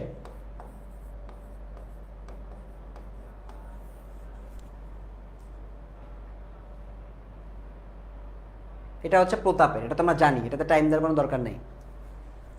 শুভা দিনের মধ্যে নিয়মিত কতবার গোয়াল ঘরে যেত? 3বার। একটু আগে আমরা অ্যান্সার করছি, সেটাও টাইম দেওয়ার দরকার নাই। 3বার। দেখছো, তার মানে আমরা একটা গল্প পড়ছি, এখন এই গল্পের সব কিছু আমরা পারি। 3বার শুভার। আচ্ছা, এটা তো নিয়মিত, ঠিক আছে, এটা কিন্তু নিয়মিত। এর পাশাপাশি কিন্তু সে অনিয়মিতও যেত। এর পাশাপাশি কিন্তু সে অনিয়মিতও যেত যখন মন খারাপ হইতো। শুভার কোলে কে সুখনিদ্রা আয়োজন করত? কে? নিঃসংকোচে। তার 2টা হেড ছিল না? সর্বশী, এটা হচ্ছে গাভীটা। পাঙ্গুলি, এটাও তার প্রিয় গাভীটা। ছাগলছানা, বিড়ালছানা, এই 2টা তার মানে বেশি ইম্পর্টেন্ট ফ্রেন্ড না, বন্ধু বাট সমকক্ষ না, এরা সব থেকে ক্লোজ, এটা বেশি ক্লোজ না। কোনটা হবে, ছাগলছানা না বিড়ালছানা? ঘাড়ে হাত বোঝা দিত কার? অভিপ্রায় প্রকাশ করতো কে? বিড়ালের বাচ্চাটা। এটা হচ্ছে বিড়ালছানা। বুঝে গেছে? ক্লিয়ার? চলো এবার আমরা একবারে চলে যাই আমাদের সৃজনশীলে। আমরা সৃজনশীল প্র্যাকটিস করব। এগুলো আমাদের লেখা, এরা প্রকাশ করার, এটা সৃজনশীল করলে এটা হয়ে যাবে। তো চলো, এইটা হচ্ছে আমাদের ফার্স্ট সৃজনশীল। এটা আমি তোমাদেরকে বুঝাই দিব, আর 2 নাম্বারটা হচ্ছে তোমাদের বাড়ির কাজ দিব। ঠিক আছে, তো চলো তোমাদের এটা একটু বুঝাই দিই। সম্প্রতি মার্কিন যুক্তরাষ্ট্রে অনুষ্ঠিত হলো বুদ্ধি প্রতিবন্ধীদের নিয়ে, যারা বুদ্ধি প্রতিবন্ধী তাদেরকে নিয়ে আয়োজিত প্যারা অলিম্পিক গেমসের 14তম আসর। এতে 100 মিটার ফ্রি স্টাইল, এটা একটা তোমার দৌড় হতে পারে। ফ্রি স্টাইলে স্বর্ণপদক জয় করে বাংলাদেশের কিশোরগঞ্জের মেয়ে পারুল আক্তার। এক সময় পারুলের পাড়া প্রতিবেশী, বন্ধুবান্ধব সহ সবাই তাকে অবহেলা করতো, কটাক্ষ করতো, কিন্তু পারুলের অদম্য ইচ্ছা, কঠোর সাধনা ও মা বাবার আন্তরিক প্রচেষ্টা পারুলের সাফল্য এনে দিছে। সো আমরা কিন্তু শুভা গল্পটাই দেখছি যে সে একজন বাক প্রতিবন্ধী, তার প্রতি সমাজ কিভাবে দৃষ্টিভঙ্গি রাখে, সে কিভাবে লাইফ লিড করে, কেউ তাকে হেল্প করে না, অনেক বাজে কথা তাকে নিয়ে বলে, ঠিক আছে, বিয়ে না হলে তাকে নিয়ে কটূক্তি করে। সেই বাধাগুলোকে পার করে একে আরেকটা স্টোরি আমরা দেখলাম, যে স্টোরিটায় নামটা কি দেখলাম জানি, একজন কিশোরী, সে হচ্ছে অলিম্পিকে গিয়ে ভালো করছে। সো সে কিন্তু বাধা, এই বিপত্তিগুলোকে পার করছে। তো এটাকে রিলেট করতে হবে আমাদের 2টার সাথে, বুঝছো? ক নাম্বার কি, কত সালে রবীন্দ্রনাথ ঠাকুর সাহিত্য নোবেল পুরস্কার পান? 1913। এটা তো লিখতে পারবা সবাই তোমরা। শুভার পিতামাতা চিন্তিত হয়ে পড়লেন কেন? কারণ মেয়ের বয়স হয়ে গেছে, মেয়ের তোমার হচ্ছে আস্তে আস্তে মানুষজন তাকে একঘরে করে দিতে চাচ্ছে, তারপর মানুষজন নিন্দা করতেছে, খারাপ কথা বলতেছে, মেয়েটা এখন বোঝা হয়ে গেছে। সো এই বোঝাটা হয়ে যাওয়ার কারণেই সে আস্তে আস্তে তার পিতামাতাকে নিয়ে কি করলো, তার পিতামাতা চিন্তিত হয়ে গেল। সো শুভাকে নিয়ে তাদের টেনশন ছিল যে শুভার বিয়ে হয় কিনা, মেয়েটা যেহেতু বোবা। সো এটা ছিল চিন্তার কারণ। গ নাম্বার, পারুলের পাড়া প্রতিবেশী ও বন্ধু বান্ধবের আচরণ শুভা গল্পের যে দিকটির সাথে সাদৃশ্যতাপূর্ণ তা ব্যাখ্যা করো। আচ্ছা, সো এখানে পাড়া প্রতিবেশী কি করছিল? একসময় পারুলের পাড়া প্রতিবেশী বন্ধু বান্ধব অনেকেই তাকে অবহেলা ও কটাক্ষ করত। সো ইয়েস, এখানে কিন্তু পারুলের পাড়া প্রতিবেশী কি করছে?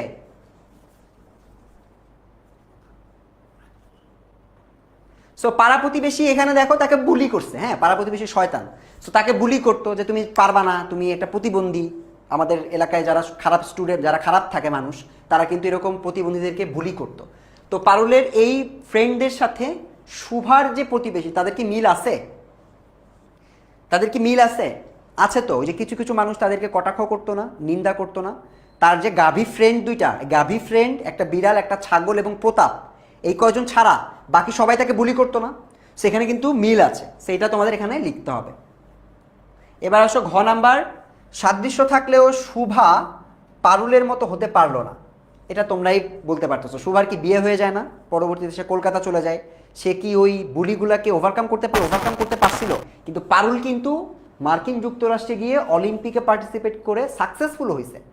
তো এটা কিন্তু মিল নাই। একজন সাকসেসফুল হতে পারছে আর একজন কলকাতায় চলে গেছে, মিল কিন্তু নাই। ডান। ক্লাস স্লাইডগুলো কোথায় পাবো? ক্লাস স্লাইড অ্যাপে পেয়ে যাবা, আর আমিও তোমাদের পোস্টে দিয়ে দিব, সমস্যা নাই। তো তোমাদের হোমওয়ার্ক এটা। এবার হোমওয়ার্কটা একটু নিয়ে নাও। একটা সৃজনশীল পড়াই দিলাম, 2 নাম্বারটা হচ্ছে তোমাদের হোমওয়ার্ক। ওকে, এটা একটু ছবি তুলে নাও সবাই। সবাই একটা স্ক্রিনশট নাও, আমিও একটা ছবি তুলে নেই। ওকে, ঘ নাম্বার একটা ছবি তুলে নেই। ওকে, সো সবাই হোমওয়ার্কের ছবি তুলে নিছো?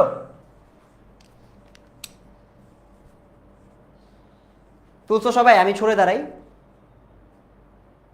এটা হচ্ছে হোমওয়ার্ক, আমি একটু লিখে দেই, নাহলে আবার ফাঁকিবাজ পোলাপান তো তোমরা আবার বলবো হোমওয়ার্ক তো দেন না, এটা তো এমনি দাঁড়াই ছিলেন। ডান। বলো, তোমাদের কি গল্পটা ক্লিয়ার? কেমন লাগছে আজকের ক্লাস বলো? ভাইয়া দারুণ বুঝাইছেন। কে বলছে? জিকরা সিদ্দিকা। তারপর হচ্ছে আবিদ দর্দ, এটা হচ্ছে আমার 9-এর স্টুডেন্ট, তোমাকে আমি চিনতে পারছি। ইয়েস, ও বলছে ভালো হয়েছে। ক্লিয়ার, জোস, ক্লিয়ার, গিয়ার সিটি। আচ্ছা, তোমাদের একটা গ্রুপ আছে না, 6 to 10 গ্রুপ? ওই 6 to 10 গ্রুপে তোমরা সবাই আজকের ক্লাসটা কেমন লাগলো, যেহেতু আজকে আমাদের ফার্স্ট বাংলা ক্লাস ছিল, তো কেমন লাগলো এটা একটা স্ক্রিনশট নিয়ে তোমরা পোস্ট করবা। যারা বলতেছো জোস লাগে তোমাদের ক্লাস, আরেকজনের ক্লাস আছে যেটা তোমাদের জোস লাগে, সেটা কে বলো তো? সৌরভ ভাইয়া। সো আমরা সৌরভ ভাইকে একটু ডেকে নিই। সৌরভ ভাইও চলে আসছে, এই যে আমি ক্লাস নিচ্ছি দেখে। কি অবস্থা? সো ভাই একটা কথা বলছিল যে কার কাছে মনের ভাব, আমি প্রশ্ন করছিলাম ভাইয়ের কাছে মনের ভাব। সো আমি আসলে আমার মনের ভাব আমার স্টুডেন্টদের কাছে প্রকাশ করতে চাই, এই জন্যই আসলাম আসলে। সো এই গল্পটা ভাইয়া যে গল্পটা পড়িয়েছে, এটা কিন্তু তোমাদের টেস্টের জন্য ইম্পর্টেন্ট, প্রি টেস্টের জন্য ইম্পর্টেন্ট এবং এসএসসির জন্য সবচেয়ে বেশি ইম্পর্টেন্ট। সো আবারও বলছি, এই ক্লাসটা দরকার পড়লে আরও একবার দেখো। এই গল্পটা কিন্তু খুবই ইম্পর্টেন্ট এবং আমার সাথে তো দেখা হচ্ছে ঈদের পর আবার ইনশাল্লাহ। পরবর্তীতে আমরা অন্য বিষয়গুলো নিয়ে আলোচনা করবো, ঠিক আছে? আচ্ছা, ওরা কোথায় পোস্ট দিবে? কমিউনিটিতে পোস্ট দিয়ে ওরা কোথায় হচ্ছে? কলমটাতে আমি লিখেই দিই, এক কাজ করি দেখেন। সেটা হচ্ছে একটা ব্ল্যাঙ্ক স্লাইডে যাই। Class 6 to 10 super students group. Sourav ভাইয়ের হাতের লেখা কিন্তু খুব ভালো না, ঠিক আছে? ঠিক আছে, বাট এমনিতে আগে কিন্তু খুবই চমৎকার ছিল। সো আমার মতো লেখা যদি লিখো, এসএসসিতে কিন্তু নাম্বার আসবে না, আবারও বলছি। সো হাতের লেখা কিন্তু সুন্দর করতে হবে, ভালো কথা বলেছে। সো তারাই ভাই আসেন একটা ছবি তুলি সুন্দর মতো। সো আমরা সবাই এই ক্লাসটা যদি তোমাদের ভালো লেগে থাকে, অনেকেই বলছে ভালো লাগছে, 100% ক্লিয়ার। সো ওদের সাথে আমার ফার্স্ট ক্লাস ছিল, তো আমরা একটা পোস্ট দেই, তোমরা সবাই ছবি তুলে স্ক্রিনশট নিয়ে এটা অবশ্যই গ্রুপে পোস্ট করবা যারা যারা আছো, এবং কোন মুমেন্টটা ভালো লাগছে এটা একটু জানাই দিবা, ঠিক আছে? ওকে, ঠিক আছে। সো থ্যাংক ইউ তোমাদেরকে, সৌরভ ভাইকেও থ্যাংক ইউ। সৌরভ ভাই ক্লাসে আসলো, যেহেতু আমার ফার্স্ট ক্লাস ছিল। সৌরভ ভাইয়ের ক্লাসেও তোমরা আগে পরে ছিলা, সৌরভ ভাইয়ের ক্লাস তোমরা করছো এবং সৌরভ ভাইয়ের ক্লাস তোমরা পাবা, ঠিক আছে? গ্রুপ কোথায়? তোমাদের একটা গ্রুপ আছে, তুমি যদি গ্রুপে জয়েন করে না থাকো তাহলে তোমরা সার্চ করে তোমরা জয়েন করতে পারবা। এবং সৌরভ ভাই কমেন্টে দিয়ে দিচ্ছে গ্রুপের লিঙ্কটা এক্ষুনি, ঠিক আছে? দারুণ লাগছে ক্লাস, ভাইয়ার লেখা আমার মতো। সৌরভ ভাইয়ের লেখা, সৌরভ ভাই তো টিচার, ভাইয়ের তো সমস্যা না হাতের লেখা খারাপ হলে, তোমারটা কিন্তু সমস্যা আছে। আমারও দেখো না হাতের লেখায় যে আমি পুরো স্লাইডে দাগাইছি যেগুলো ভালো কিন্তু হয় নাই, ঠিক আছে? গ্রুপে নাই, গ্রুপের লিঙ্কটা দিয়ে দিচ্ছে। মাস্টার বুক পাই নাই, মাস্টার বুক পাবা শুধুমাত্র আমাদের অনলাইন ব্যাচে ভর্তি হলে। ক্লাস 9-এ যদি পড়ে থাকো তাহলে পাবা। ঠিক আছে, দারুণ ক্লাস লাগছে ভাইয়া, ছবি তোলা ডান। সবাই তোমরা রিভিউ দিবা। সৌরভ ভাইয়া মনে হয় অলরেডি পোস্ট করে দিছে গ্রুপের লিঙ্কটা, কমেন্টে দিয়ে দিচ্ছে, কমেন্টেই দেখো, কমেন্টে সৌরভ ভাই দিয়ে দিচ্ছে। সো তোমরা সবাই যারা যারা আসো, ক্লাসটা কেমন লাগলো, এত ইম্পর্টেন্ট একটা কন্টেন্ট পড়লাম। ইউটিউবেও তোমার এটার গল্পটা পুরোপুরি ভালো করে ব্যাখ্যা করা নাই, ফেসবুকেও তোমরা এই কন্টেন্টটা খুঁজে পাবা না। ঠিক আছে, সো খুব ক্লিয়ারলি আমরা একটা জিনিস পড়লাম। সবাইকে অনেক অনেক ধন্যবাদ। ঠিক আছে, বলো দেখি আরেকটু পড়ি, কে কে কার কার কেমন লাগলো ক্লাসটা। ভাইয়া পোস্ট তো অ্যাপ্রুভ করেন না, না পোস্ট অ্যাপ্রুভ করা হবে, তোমরা পোস্ট করতে থাকো। যদি তোমরা কোনো এমন কোনো ওয়ার্ড না লেখো যেটা খারাপ, তাহলে তোমাদের ওটা পোস্ট করা হবে। দেখো সৌরভ ভাইয়া লিখে দিছে, গ্রুপে লিঙ্ক দিয়ে দিছে, সবাই স্ক্রিনশটটা দিয়ে অবশ্যই লিখবা লিমন ভাইয়ার আজকের ক্লাসটা কেমন লাগলো। ঠিক আছে, সো তোমাদের সবাইকে ধন্যবাদ। আমাদের আজকের ক্লাসটা আমরা এখানেই শেষ করে দিব, এবং অনেক মনোযোগ দিয়ে ভাই তোমরা এতক্ষণ ক্লাস করছো, সবাইকে অনেক অনেক ধন্যবাদ।